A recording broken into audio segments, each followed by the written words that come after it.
ಆತ್ಮೀಯರೇ, ಕರ್ನಾಟಕ ಉಚ್ಚ ನ್ಯಾಯಾಲಯದ ನ್ಯಾಯಮೂರ್ತಿಗಳು ತಮ್ಮ ಅಮೋಘ ವಾಕ್ಚಾತುರ್ಯದಿಂದ ಸಾಮಾಜಿಕ ಜಾಲತಾಣದಲ್ಲಿ ಸಂಚಲನ ಸೃಷ್ಟಿಸಿ ಅಪಾರ ಅಭಿಮಾನಿ ಬಳಗ ಹೊಂದಿ ಸಜ್ಜನ ಸಮೂಹಕ್ಕೆ ಆಪ್ತರಾದವರು.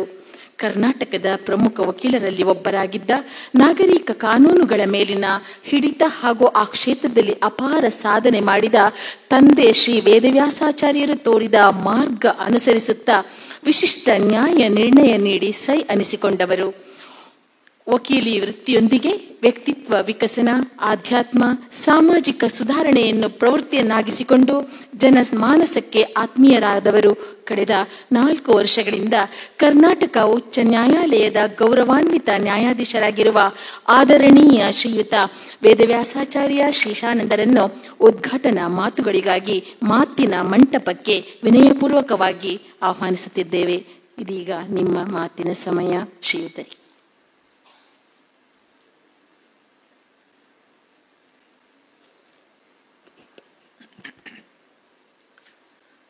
ಶುಭೋದಯ. ಸಭೆಗೆ ವಂದನೆಗಳು. ಆಪಾದಮೌಳಿ ಪರ್ಯಂತಂ ಗುರುಣಾಂ ಆಕೃತಿಂ ಸ್ಮರೇತ್ ತೇನ ವಿಘ್ನಾ ಪ್ರಣಶ್ಯಂತಿ ಸಿದ್ಧ್ಯಂತಿ ಚ ಮನೋರಥಾಃ. ಬನ್ನಂಜೆ 90 ಉಡುಪಿ ನಮನ ಅಂತ ಶೀರ್ಷಿಕೆ. ನನ್ನದೊಂದು ಸಣ್ಣದೊಂದು ಆಕ್ಷೇಪಣೆ ಅಂತ ತಿಳಿಬಾರ್ದು, ಸಲಹೆ ಅಂತ ತಿಳ್ಕೊಂಡ್ರೆ ವಾಸಿ. ಉಡುಪಿ ಅನ್ನೋದು ಇರಲಿ, ವಿಶ್ವ ನಮನ ಅಂದರೆ ಚೆನ್ನಾಗಾಗುತ್ತೆ ಅನ್ನೋ ಅಂತ ನನ್ನ ಅಭಿಪ್ರಾಯ.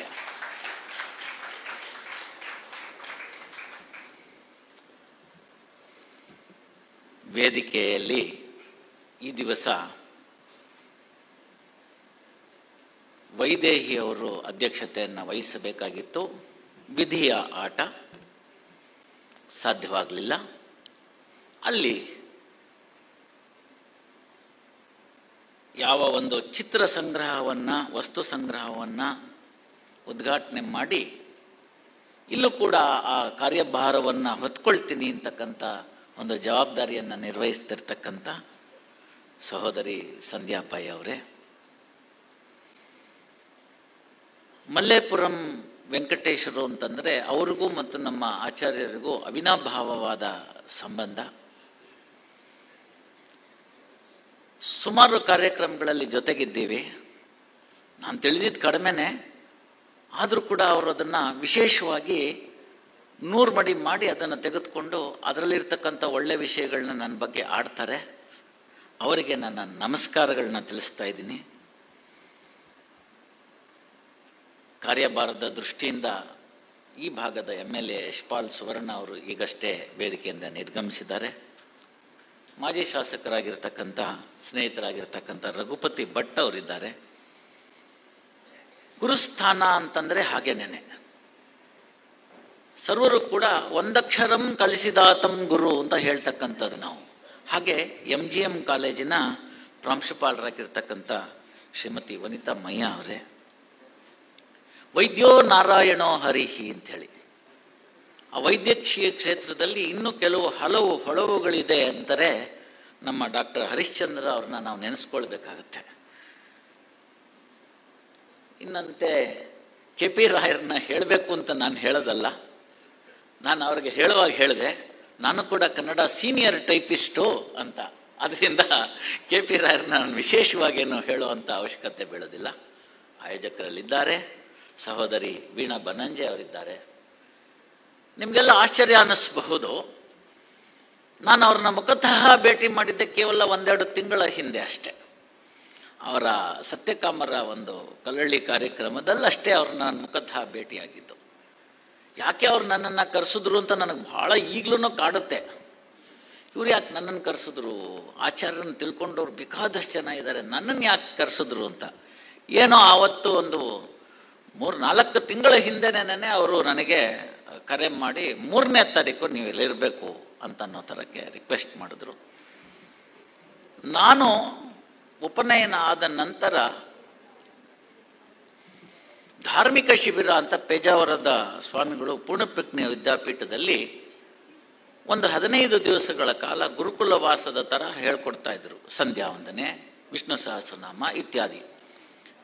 ಅವುಗಳಿಗೋಸ್ಕರ ಅಂತ ವಿದ್ಯಾಪೀಠಕ್ಕೆ ನಾನು ನನ್ನ ಸಹೋದರ ಸೇರಿದಾಗ ಮೊಟ್ಟ ಮೊದಲನೇ ಬಾರಿಗೆ ಬನ್ನಂಜೆ ಅವ್ರನ್ನ ಅಲ್ಲಿ ಕಂಡಿದ್ದು. ಅದಾದಮೇಲೆ ಬಹಳಷ್ಟು ಸಂದರ್ಭಗಳಲ್ಲಿ ಕಾರಣಾಂತರಗಳಿಂದ ಭೇಟಿಯಾಗಲಿಲ್ಲ. ಅದು ಮುಂದೆ ಅವರ ವಿಚಾರವನ್ನು ತಿಳಿಸ್ಕೊಡುವಾಗ ಸ್ವಲ್ಪ ವಿವರವನ್ನು ಕೊಡ್ತೇನೆ. ಹೀಗೆ ಬನ್ನಂಜೆ ಅವರನ್ನು ಕರೀಬೇಕು ಅಂತಂದಾಗ ವೀಣಾ ನನ್ಯಾಕೆ ಕರೀತಾರೆ, ತುಂಬ ಅವ್ರನ್ನ ಅರ್ಥ ಮಾಡ್ಕೊಂಡವರು, ಅವ್ರ ಒಡನಾಡಿಗಳು ಎಲ್ಲ ಇದ್ದಾರೆ, ನಾನು ಯಾಕೆ ಅಂತ ನನಗೊಂದು ಸಲ ಅಳುತ್ತು.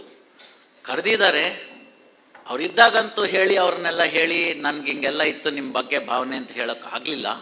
ಈಗಲಾರು ಆಗಲಿ ಅನ್ನೋ ಒಂದು ಸದುದ್ದೇಶದಿಂದ ನಿಜವಾದ ನಮನ ಅಂದರೆ ತಮಗೆಲ್ಲ ಗೊತ್ತಿದೆ. ಸ್ವಲ್ಪ ಆ ನಮ್ಮ ಅಮರಕೋಶವನ್ನು ನೋಡಿದ್ರೆ ನಮನ ಅನ್ನೋ ಪದಕ್ಕೆ ಸ್ವಲ್ಪ ಬಾಗಿ ಕೈ ಮುಗಿದು ವಂದಿಸುವುದು ಅಂತ, ಆ ರೀತಿ ಬಾಗಿ ಕೈ ವಂದಿಸುವ ಒಂದು ಅವಕಾಶವನ್ನು ನನಗೆ ಮಾಡಿಕೊಟ್ಟಿದ್ದಕ್ಕೆ ಮೊಟ್ಟ ಮೊದಲನೇದಾಗಿ ಧನ್ಯವಾದಗಳನ್ನು ಅರ್ಪಿಸ್ತಾ ಇದ್ದೇನೆ. ಪ್ರಾತಸ್ಮರಣೀಯರಾಗಿರ್ತಕ್ಕಂಥ ವಿದ್ಯಾಭೂಷಣರಿದ್ದಾರೆ, ತಾವೆಲ್ಲ ಅಭಿಮಾನಿಗಳಿದ್ದೀರಿ.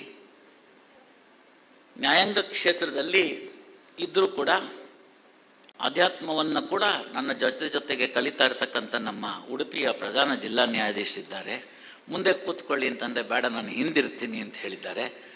ತಾವೆಲ್ಲ ಅಭಿಮಾನಿಗಳಿದ್ದೀರಿ, ತಿಳ್ಕೊಂಡವರಿದ್ದೀರಿ. ವಾಂಗ್ಮಯ ಪ್ರಪಂಚದಲ್ಲಿ ಬನ್ನಂಜೆ ಅವರು ಹೇಳಿದಂಥ ವಿಚಾರಗಳನ್ನೆಲ್ಲ ತಿಳ್ಕೊಂಡಂಥವರಿದ್ದೀರಿ. ವಿಶ್ವನಾಥ್ ಶೆಣೈ ಅವರಿದ್ದಾರೆ, ಅಸ್ಟ್ರೋ ಮೋಹನ್ ಅವರಿದ್ದಾರೆ. ಇವತ್ತಿನ ಈ ಒಂದು ಅಕ್ಕ ಹೇಳಿದ್ದಾರೆ, ಅವ್ರಿಗೆ ಗೊತ್ತಾಗಿದೆ ನನಗೆ ಟೈಮ್ ಅವರು ಬೇಲಿ ಹಾಕಲಿಲ್ಲ ಅಂದರೆ ನಾನು ಹೋಗ್ತಾ ಇರ್ತೀನಿ ನೆವರ್ ಲ್ಯಾಂಡಿಂಗ್ ಅಂತ ಅಂದ್ಬಿಟ್ಟು ಅಂತ 50 ನಿಮಿಷ ಅಂತ ಹೇಳಿದ್ದಾರೆ. ನಿಮ್ಮ ಒಂದು ತಾಳ್ಮೆಯನ್ನು ನಾನು ಪರೀಕ್ಷೆ ಮಾಡೋದಿಲ್ಲ. 50 ನಿಮಿಷಗಳಲ್ಲಿ ಬನ್ನಂಜೆ ಅವ್ರನ್ನ ಅಥವಾ ಈ ಒಂದು ಕಾರ್ಯಕ್ರಮದ ಉದ್ದೇಶವನ್ನು ಸಾಫಲ್ಯ ಮಾಡೋದು ನನಗೆ ಕಷ್ಟ ಸಾಧ್ಯವಾದ ಸಂಗತಿ. ಯಾಕೆ ಹಾಗೆ ಅನ್ನೋದನ್ನು ಯೋಚನೆ ಮಾಡಿದಾಗ ನನಗೆ ಮೊಟ್ಟ ಮೊದಲ ಹೊಳೆದಿದ್ದು ನಮ್ಮ ಸಿದ್ಧಾಂತದಲ್ಲಿ ಡಾಕ್ಟ್ರಿನ್ ಆಫ್ ಕಾರ್ಯಕಾರಣ ಸಂಬಂಧ ಅಂತ ಒಂದಿದೆ. ಸ್ವಲ್ಪ ಯಾರಾದರೂ ವೇದಾಂತ ಇದನ್ನು ತಿಳ್ಕೊಂಡವ್ರಿಗೆ ಗೊತ್ತಾಗುತ್ತೆ.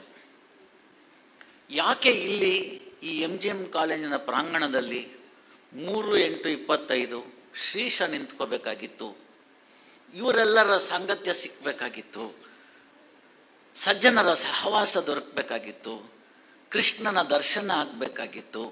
ಇವೆಲ್ಲವನ್ನ ಯೋಚನೆ ಮಾಡಿ ನೋಡಿಕೊಂಡ್ರೆ ಆಗ ಅನಿಸುತ್ತೆ ಬನ್ನಂಜೆ ಅವರು ಒಂದು ಫಲ್ಕ್ರಮ್ ಆಗಿ ಇದಕ್ಕೆ ನಿಂತ್ಕೊಂಡ್ರು ಅಂತ, ನಮ್ಮನ್ನೆಲ್ಲ ಹಿಡಿದಿಟ್ಕೊಳ್ಳೋದಕ್ಕೆ ನಿಂತ್ಕೊಂಡ್ರು ಅಂತ.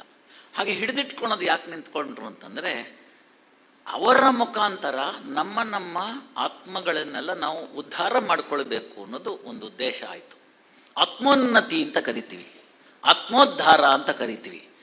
ಇಂತಹ ವಿಚಾರಗಳನ್ನೆಲ್ಲ ಈ ಒಂದು ಸಭಾಂಗಣದಲ್ಲಿ 4 ಗೋಡೆಗಳ ಮಧ್ಯೆ ಅಷ್ಟೇ ನಡೆಸಿದ್ರೆ ಸಾಲದು, ಅದು ಎಲ್ರಿಗೂ ತಲುಪಬೇಕು ಅಂತ. ಇವತ್ತು ಟೆಕ್ನಾಲಜಿ ಇದೆ, ಯೂಟ್ಯೂಬ್ ಇದೆ, ಮತ್ತೊಂದಿದೆ. ಆದರೂ ಕೂಡ ಇವತ್ತು ಕೂಡ ನಾನು ಬೆಳಗ್ಗೆ ಪತ್ರಿಕೆ ತೆಗೆದಾಗ ಉಡುಪಿ ಭಾಗದ ಒಂದು ಮಧ್ಯಪುಟವನ್ನು ನೋಡಿದಾಗ ನಿನ್ನೆ ಕಾರ್ಯಕ್ರಮ ಬಂತೋ ಇಲ್ವೋ ಅಂತ ನೋಡಿದೆ. ಅತ್ಯದ್ಭುತವಾಗಿ ನಮ್ಮ ಮಾಧ್ಯಮ ಮಿತ್ರರು ಅದನ್ನು ಕವರೇಜ್ ಮಾಡಿಕೊಟ್ಟಿದ್ದಾರೆ. ನಿನ್ನೆ ರಾಜಾಂಗಣದ ಅವರಿದ್ದಾರೆ, ಹೂವಿನ ಜೊತೆ ನಾರು ಅಂತ. ಯಾಕೆಂದರೆ ಬನ್ನಂಜೆ ಅವರ ಜೀವನದ ಒಂದು ಆ ರಾಘವೇಂದ್ರ ಸ್ವಾಮಿಗಳ ಹೂವಿನ ಪೂಜೆಯನ್ನು ಪ್ರಸ್ತಾಪ ಮಾಡೋನಿದ್ದೀನಿ. ಹಾಗಾಗಿ ಎಲ್ಲವನ್ನ ಅಷ್ಟು ದೊಡ್ಡದಾಗಿರ್ತಕ್ಕಂಥ ವಿಚಾರವನ್ನು ನಾವು ಹೇಗೆ ಹಿಡಿದಿಟ್ಕೊಳ್ಳೋದು ಅಂತ ನನಗೇನು ಅಳಕಿಲ್ಲ. ಎಷ್ಟೇ ದೊಡ್ಡವರಾದರೂ ಕ್ಯಾಮ್ರಾ ಕಣ್ಣಲ್ಲಿ ಸಿಗ್ತಾರಲ್ವಾ, ಹಾಗೆ ನಾನು ಕೂಡ ನನ್ನ ಕ್ಯಾಮ್ರಾ ಕಣ್ಣಿಂದ ಆದಷ್ಟು ಹಿಡಿದಿಟ್ಕೊಡ್ತಂಥ ಪ್ರಯತ್ನವನ್ನು ಮಾಡ್ತೇನೆ. ವಾಂಗ್ಮಯ ಪ್ರಪಂಚದ ಎಲ್ಲ ವಿದ್ವಾಂಸರುಗಳು ಬನ್ನಂಜೆ ಅವರ ವಿಚಾರವಾಗಿ ಭಾಳಷ್ಟು ಹೇಳಿದ್ದಾರೆ, ಮುಂದೆ ಹೇಳೋರಿದ್ದಾರೆ. ಗೋಷ್ಠಿಗಳನ್ನು ನೋಡಿದೆ, ಬ್ರಹ್ಮಣ್ಯಾಚಾರ್ಯರು ಮುಂದೆ ಹೇಳೋರಿದ್ದಾರೆ. ಆ ವಿಚಾರಗಳನ್ನು ಸ್ವಲ್ಪ ಆ ಕಡೆಗೆ ಇಡ್ತೀನಿ ನಾನು. ಆ ವಿಚಾರಗಳನ್ನು ಮಾತಾಡೋಷ್ಟು ನಾನು ಪ್ರಬುದ್ಧನೂ ಅಲ್ಲ, ವಿದ್ವಾಂಸನೂ ಅಲ್ಲ. ಆದರೆ ಬನ್ನಂಜೆ ಅವ್ರನ್ನ ತಿಳ್ಕೊಂಡವನಾದ್ರಿಂದ ಆ ಒಂದು ಸಣ್ಣ ಪ್ರಯತ್ನವನ್ನು ಮಾಡ್ತೀನಿ. ನಮಗೆಲ್ಲ ತಿಳಿದಿರ್ತಕ್ಕಂಥದ್ದು ಅವರ ಬಾಲ್ಯ ಹೇಗಿತ್ತು ಅಂತ. 13ರ ಒಂದು ವಯಸ್ಸು ಅವರಿಗೆ ಪ್ರಮುಖ ಘಟ್ಟವನ್ನು ತರುತ್ತೆ ಅಂತ ತಮ್ಗೆ ತಿಳಿದಿದೆ. ಯಾಕೆ 13ರ ವಯಸ್ಸು ಅಂತ ಹೇಳಿದೆ ಅಂದರೆ, ಆಗ ಅವರಿಗೆ ಅನಿಸಿದ್ದು ಒಂದು ಅತ್ಯಂತ ಧಾರ್ಮಿಕ ಮನೆತನದಿಂದ ಬಂದು ಅವರ ತಂದೆಗಳನ್ನು ಯಾವ ಉಡುಪಿ ಮಠದ ಸನ್ಯಾಸಿಗಳು ಎದ್ದು ನಿಂತು ಗೌರವಿಸ್ತಿದ್ರೋ ಅವರನ್ನು ಕಂಡೊಡನೆ, ಅಂಥ ಮನೆತನದಲ್ಲಿ ಈ ವ್ಯಕ್ತಿ ನನಗೆ ಯಾಕೋ ಇಲ್ಲಿ ಯಾವುದೋ ಸರಿ ಹೋಗ್ತಿಲ್ಲ ಅಂತಕ್ಕಂಥ ಒಂದು ಧೋರಣೆಯನ್ನು ತಾಳ್ತಾರೆ. ಅಲ್ಲಿವರೆಗೆ ಮನೆಯಲ್ಲಿ ಹೇಳ್ಕೊಟ್ಟಿದ್ದ ರೀತಿಯಲ್ಲಿ ಬೇಕಾಗಿರ್ತಕ್ಕಂಥ ಶಾಸ್ತ್ರೋಕ್ತವಾಗಿರ್ತಕ್ಕಂಥ ಸಂಪ್ರದಾಯಕ್ಕಿರ್ತಕ್ಕಂಥ ದಿರಿಸುಗಳನ್ನು ಇತ್ಯಾದಿಗಳನ್ನು ತೆಗೆದುಕೊಂಡಂಥವ್ರು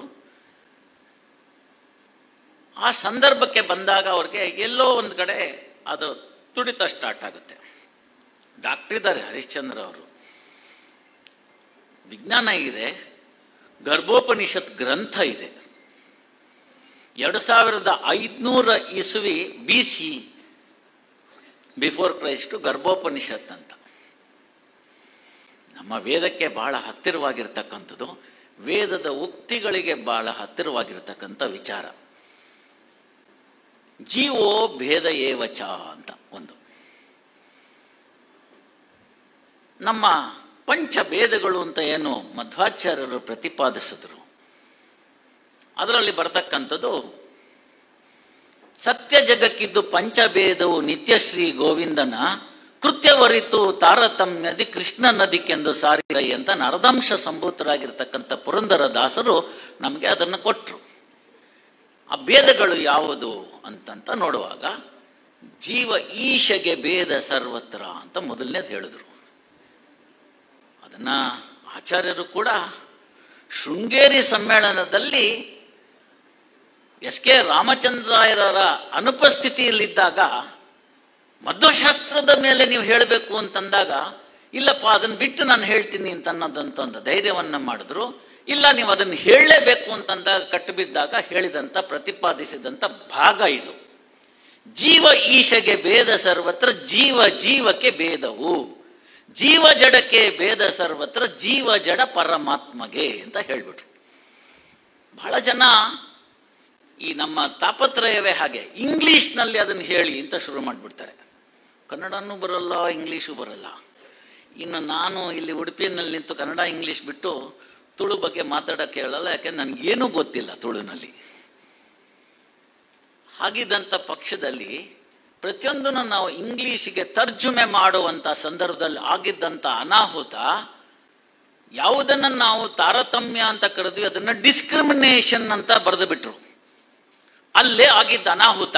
ಇವತ್ತಿಗೂ ನಾನು ಘಂಟಾಘೋಷವಾಗಿ ಹೇಳ್ತೀನಿ, discrimination is different from hierarchy ಅಂತ. ಶ್ರೇಣೀಕೃತ ವ್ಯವಸ್ಥೆಯೇ ಬೇರೆ, ತಾರತಮ್ಯವೇ ಬೇರೆ. ಈ ತಾರತಮ್ಯ ಅನ್ನೋದೇ ಡಿಸ್ಕ್ರಿಮಿನೇಷನ್ ಅನ್ನೋ ಥರ ಮಾಡಿಬಿಟ್ರು. ಅಲ್ಲಿಂದ ನಮಗೆ ತೊಂದರೆ ಆಯಿತು. ಯಾವುದನ್ನು ನಾವು ಯಾವುದರಲ್ಲಿ ಅಳೆಯಬೇಕೋ ಅದರಲ್ಲಿ ಅಳೆಯದೆ ಬೇರೊಂದರಲ್ಲಿ ಅಳಿದಾಗ ತೊಂದರೆ ಆಗ್ತಕ್ಕಂಥದ್ದು. ಹಾಲನ್ನು ಯಾವತ್ತೂ ಕೂಡ ನೀವು ಮೀಟ್ರಲ್ಲಿ ಅಳಿಯೋಕ್ಕಾಗಲ್ಲ, ಅದನ್ನು ಲೀಟ್ರಲ್ಲಿ ಅಳಿಯುವಂಥ ಪದ್ಧತಿ ಇದೆ. ಹಿಂದೆನೂ ನಮ್ಮಲ್ಲಿ ಬೇರೆ ರೀತಿಯಲ್ಲಿ ಅಳೆಯೋ ಪದ್ಧತಿ ಇತ್ತು. ಒಂದು ಸೇರ್ ಹಾಲು, ಅಚ್ಚೇರ್ ಹಾಲು ಅಂತ ಹೇಳ್ತಕ್ಕಂಥ ಪದ್ಧತಿ ಇತ್ತು. ಯಾವಾಗ ನೀವು ಮೀಟರ್ನಲ್ಲಿ ಹಾಲನ್ನು ಅಳಿತೀನಿ ಅಂತ ಹೋಗ್ತೀರಿ, ಆಗ ಆಗಿದ್ದಂಥ ಅನಾಹುತವೇ ಸಿದ್ಧಾಂತಗಳನ್ನು ಇಂಗ್ಲಿಷ್ನಲ್ಲಿ ಅರ್ಥ ಮಾಡಿಕೊಳ್ಳುವ ಆಗ್ತಕ್ಕಂಥ ಪ್ರಯತ್ನದ ದುಷ್ಪ್ರಯತ್ನ ಅಂತ ನಾನು ಪರಿಭಾವಿಸ್ತೀನಿ. ಹೀಗಿಂತಕ್ಕಂಥ ಸಂದರ್ಭದಲ್ಲಿ ಜೀವ ಈಶಗೆ ಭೇದ ಸರ್ವತ್ರ ಅಂತ ಹೇಳಿದಂಥ ಸಂದರ್ಭ ಅದು ದ್ವೈತವಾಯಿತು. ಜೀವವೇ ಬೇರೆ, ಆತ್ಮವೇ ಬೇರೆ, ಪರಮಾತ್ಮನೇ ಬೇರೆ ಅಂತಕ್ಕಂಥ ಒಂದು ವಿಚಾರವನ್ನು ಹೇಳಿದ್ರು. ಬೇಕಾದಷ್ಟು ಅದಕ್ಕೆ ಹೇಳ್ತಾ ಹೋಗ್ಬೋದು. ಬಹುನಾಂ ಜನ್ಮನಾಮಂತೆ ಜ್ಞಾನವಾನ್ ಮಾಂ ಪ್ರಪದ್ಯತೆ ಅಂತ ಆಚಾರ್ಯರ ಬಹಳ ಪ್ರೀತಿಯಾಗಿರ್ತಕ್ಕಂಥ ಒಂದು ಭಗವದ್ಗೀತೆ ಭಾಗ ಬಹಳಷ್ಟು ಅವರ ಉಪನ್ಯಾಸಗಳಲ್ಲಿ ಕಂಡು ಬಂದ್ಬಿಟ್ಟಿದೆ. ಅದಕ್ಕೆ ಭಾಷ್ಯಗಳಿದೆ. 3 ಜನ ಆಚಾರ್ಯರು ಅದಕ್ಕೆ ಭಾಷ್ಯವನ್ನು ಕೊಟ್ಟಿದ್ದಾರೆ. ರಾಮಕೃಷ್ಣ ಮಠದವರು ಕೊಟ್ಟಿದ್ದಾರೆ, ಇಸ್ಕಾನ್ನವರು ಕೊಟ್ಟಿದ್ದಾರೆ. ಹೀಗೆ ಭಗವದ್ಗೀತೆಯನ್ನು ಅಧ್ಯಯನ ಮಾಡಿ ಅದರಲ್ಲಿರ್ತಕ್ಕಂಥ ಸಾರ್ವಕಾಲಿಕ ಸತ್ಯವನ್ನು ಅರಿತುಕೊಳ್ಳುವಲ್ಲಿ ಅವರವರ ಬುದ್ಧಿ ಮಟ್ಟಕ್ಕೆ ನಿಲುಕಿದಷ್ಟು ವಿಚಾರಗಳನ್ನು ಕೊಟ್ಟರು. ಹೀಗೆ ಕೊಟ್ಟಾಗ ಏನಾಯಿತು, ನಾನು ಇಂತಹ ಒಂದು ಸಂಪ್ರದಾಯದ ಮನೆತನದಲ್ಲಿ ಹುಟ್ಟಿದ್ದೇನೆ, ಆ ಕಾರಣಕ್ಕಾಗಿ ಅದನ್ನು ನಾನು ಶ್ರೇಷ್ಠ ಎಂದು ಪರಿಭಾವಿಸುತ್ತೇನೆ ಅಂತಕ್ಕಂಥದ್ದನ್ನು ಮೊದಲಿನಿಂದ ಚಿಕ್ಕಂದಿನಲ್ಲಿ ಪ್ರತಿಯೊಂದು ಒಂದು ಶಾಸ್ತ್ರೀಯ ಮನೆತನದಲ್ಲಿ ತುಂಬಿದಂತೆ ಆಚಾರ್ಯರಲ್ಲೂ ಕೂಡ ಅವರ ಮನೆತನದವರು ತುಂಬಿದ್ದು ನಮಗೆ ಕಾಣಿಸುತ್ತೆ. ಅಲ್ಲಿ ಈ ಗೊಂದಲ ಪ್ರಾರಂಭ ಆಗುತ್ತೆ. ಗರ್ಭೋಪನಿಷತ್ತಿನ ಭಾಗವನ್ನು ಹೇಳಿದೆ, ಜೀವ ಭೇದ ಅಂತ ಹೇಳಿದೆ, ಜೀವಕ್ಕೆ ಭೇದ ಅಂತ. ಆಚಾರ್ಯರ ಪುತ್ರಿಯಾಗಿರ್ತಕ್ಕಂಥ ವೀಣಾ ಅವರ ವಿಚಾರಧಾರೆಗಳು ಬೇರೆ ಆಯಿತು, ಅವರ ಸಹೋದರರ ವಿಚಾರಧಾರೆ ಬೇರೆ ಆಯಿತು. ಅದೇ ತಂದೆ ಅದೇ ತಾಯಿ, ಯಾಕೆ ಹಾಗೆ? 5 ಬೆಟ್ಟಗಳು ಒಂದೇ ಸಮ ಇಲ್ವಲ್ಲ, ಯಾಕೆ ಹಾಗೆ? ಇನ್ನು ಈ ಥರ ಹಲವು ವಿಚಾರಗಳು ಬಂದಾಗ ವೈಜ್ಞಾನಿಕವಾಗಿ ನಾವು ತುಲನೆಯನ್ನು ಮಾಡಿದಾಗ ವೈಜ್ಞಾನಿಕವಾಗಿ ನಮಗೆ ಕಾಣಿಸ್ತಕ್ಕಂಥದ್ದು ಕ್ರೋಮೋಸೋಮ್ಗಳಲ್ಲಿ ಆಗ್ತಕ್ಕಂಥ ವ್ಯತ್ಯಾಸ. XX ಆದಾಗ ಹೆಣ್ಣು ಮಕ್ಕಳು ಹುಟ್ಟುತ್ತಾರೆ, XY ಆದಾಗ ಗಂಡು ಮಕ್ಕಳು ಹುಟ್ಟುತ್ತಾರೆ ಅನ್ನೋದು ವಿಜ್ಞಾನ ಆಯಿತು. ಅಲ್ಲಿಗೆ ನಿಲ್ಲಿಸಲಿಲ್ಲ. ಗರ್ಭೋಪನಿಷತ್ತಲ್ಲಿ ಪಿಪ್ಪಲಾದರು ಹೇಳ್ತಾರೆ 2500 BC, ಇವತ್ತಿನ ಯಾವ ಸ್ಕ್ಯಾನು ಗೀನು ಏನು ಇದ್ದಿದ್ದಿಲ್ಲದರ ಕಾಲದಲ್ಲಿ ಯಾವ ತಿಂಗಳಿನಲ್ಲಿ ಆ ಭ್ರೂಣಕ್ಕೆ ಯಾವ ರೀತಿಯ ಕ್ಯಾರೆಕ್ಟರಿಸ್ಟಿಕ್ಸ್ ಬರ್ತಾ ಹೋಗುತ್ತೆ ಅಂತ. ಸ್ನೇಹಿತರೆ, ಬಹಳ ಅತ್ಯದ್ಭುತವಾಗಿರ್ತಕ್ಕಂಥದ್ದು ಸಣ್ಣದೊಂದು ಗ್ರಂಥ. ಒಮ್ಮೆ ಯಾವಾಗಲಾರು ಸಾಧ್ಯವಾದರೆ ಅಲ್ಲಿರ್ತಕ್ಕಂಥ ಹೂರಣವನ್ನು ಇದೇ ಒಂದು ಸಭಾಂಗಣದಲ್ಲಿ ಪ್ರಯತ್ನ ಮಾಡಿ ತಿಳ್ಕೊಳ್ಳುವಂಥ ಪ್ರಯತ್ನವನ್ನು ಮಾಡೋಣ, ವೈದ್ಯಕೀಯ ಕ್ಷೇತ್ರದವ್ರನ್ನು ಸೇರಿಸ್ಕೊಂಡು. ಹಾಗೆ ಅದನ್ನು ಸ್ವಲ್ಪ ಬಿಟ್ಟಾಗ ಏನಾಯಿತು, ಆ ಮನುಷ್ಯನಲ್ಲಿ ಶುಕ್ರಶೋಣಿ ಸಂಯೋಗ ಆದಾಗ ಉಂಟಾದಂಥ ಒಂದು ಬಿಂದು ಮುಂದೆ ಬೃಹತ್ ರೂಪವನ್ನು ತಾಳಿ ಆ ವ್ಯಕ್ತಿಗೆ ಒಂದು ವ್ಯಕ್ತಿತ್ವ ಅನ್ನೋದನ್ನು ನಿರ್ಮಾಣ ಆಗುವಂಥ ಸಂದರ್ಭ ಬಂದಾಗ ಸೆಕ್ಷುವಲ್ ಕ್ಯಾರೆಕ್ಟರಿಸ್ಟಿಕ್ಸ್ ಅನ್ನೋದು ಒಡಿತಾ ಹೋಗುತ್ತೆ. ಹುದುಗಿ ಹೋಗಿದ್ದಂಥದ್ದು ಬಹಳ ಉತ್ತುಂಗದಲ್ಲಿ ಅರಳ್ತಾ ಹೋಗುತ್ತೆ. ಹಾಗೆ ಅರಳುವ ಸಂದರ್ಭದಲ್ಲಿ ಪುರುಷ ಸ್ತ್ರೀ ಅಂತಕ್ಕಂಥ ದೈಹಿಕ ವಿಚಾರಗಳಲ್ಲದೆ ಮಾನಸಿಕವಾಗಿ ಪ್ರಬುದ್ಧತೆ ಬೆಳೀತಾ ಹೋಗುತ್ತೆ. ಅಂತಹ ಅವಸ್ಥೆಯನ್ನು ನಾವು ಸೈಕಾಲಜಿನಲ್ಲಿ ಕಿಶೋರಾವಸ್ಥೆ ಅಂತ ಕರಿತೀವಿ.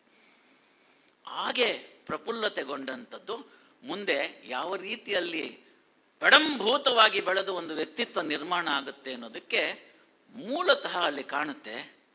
ಆಚಾರ್ಯರ ತಂದೆ ಅದನ್ನು ಗಮನಿಸ್ತಾರೆ.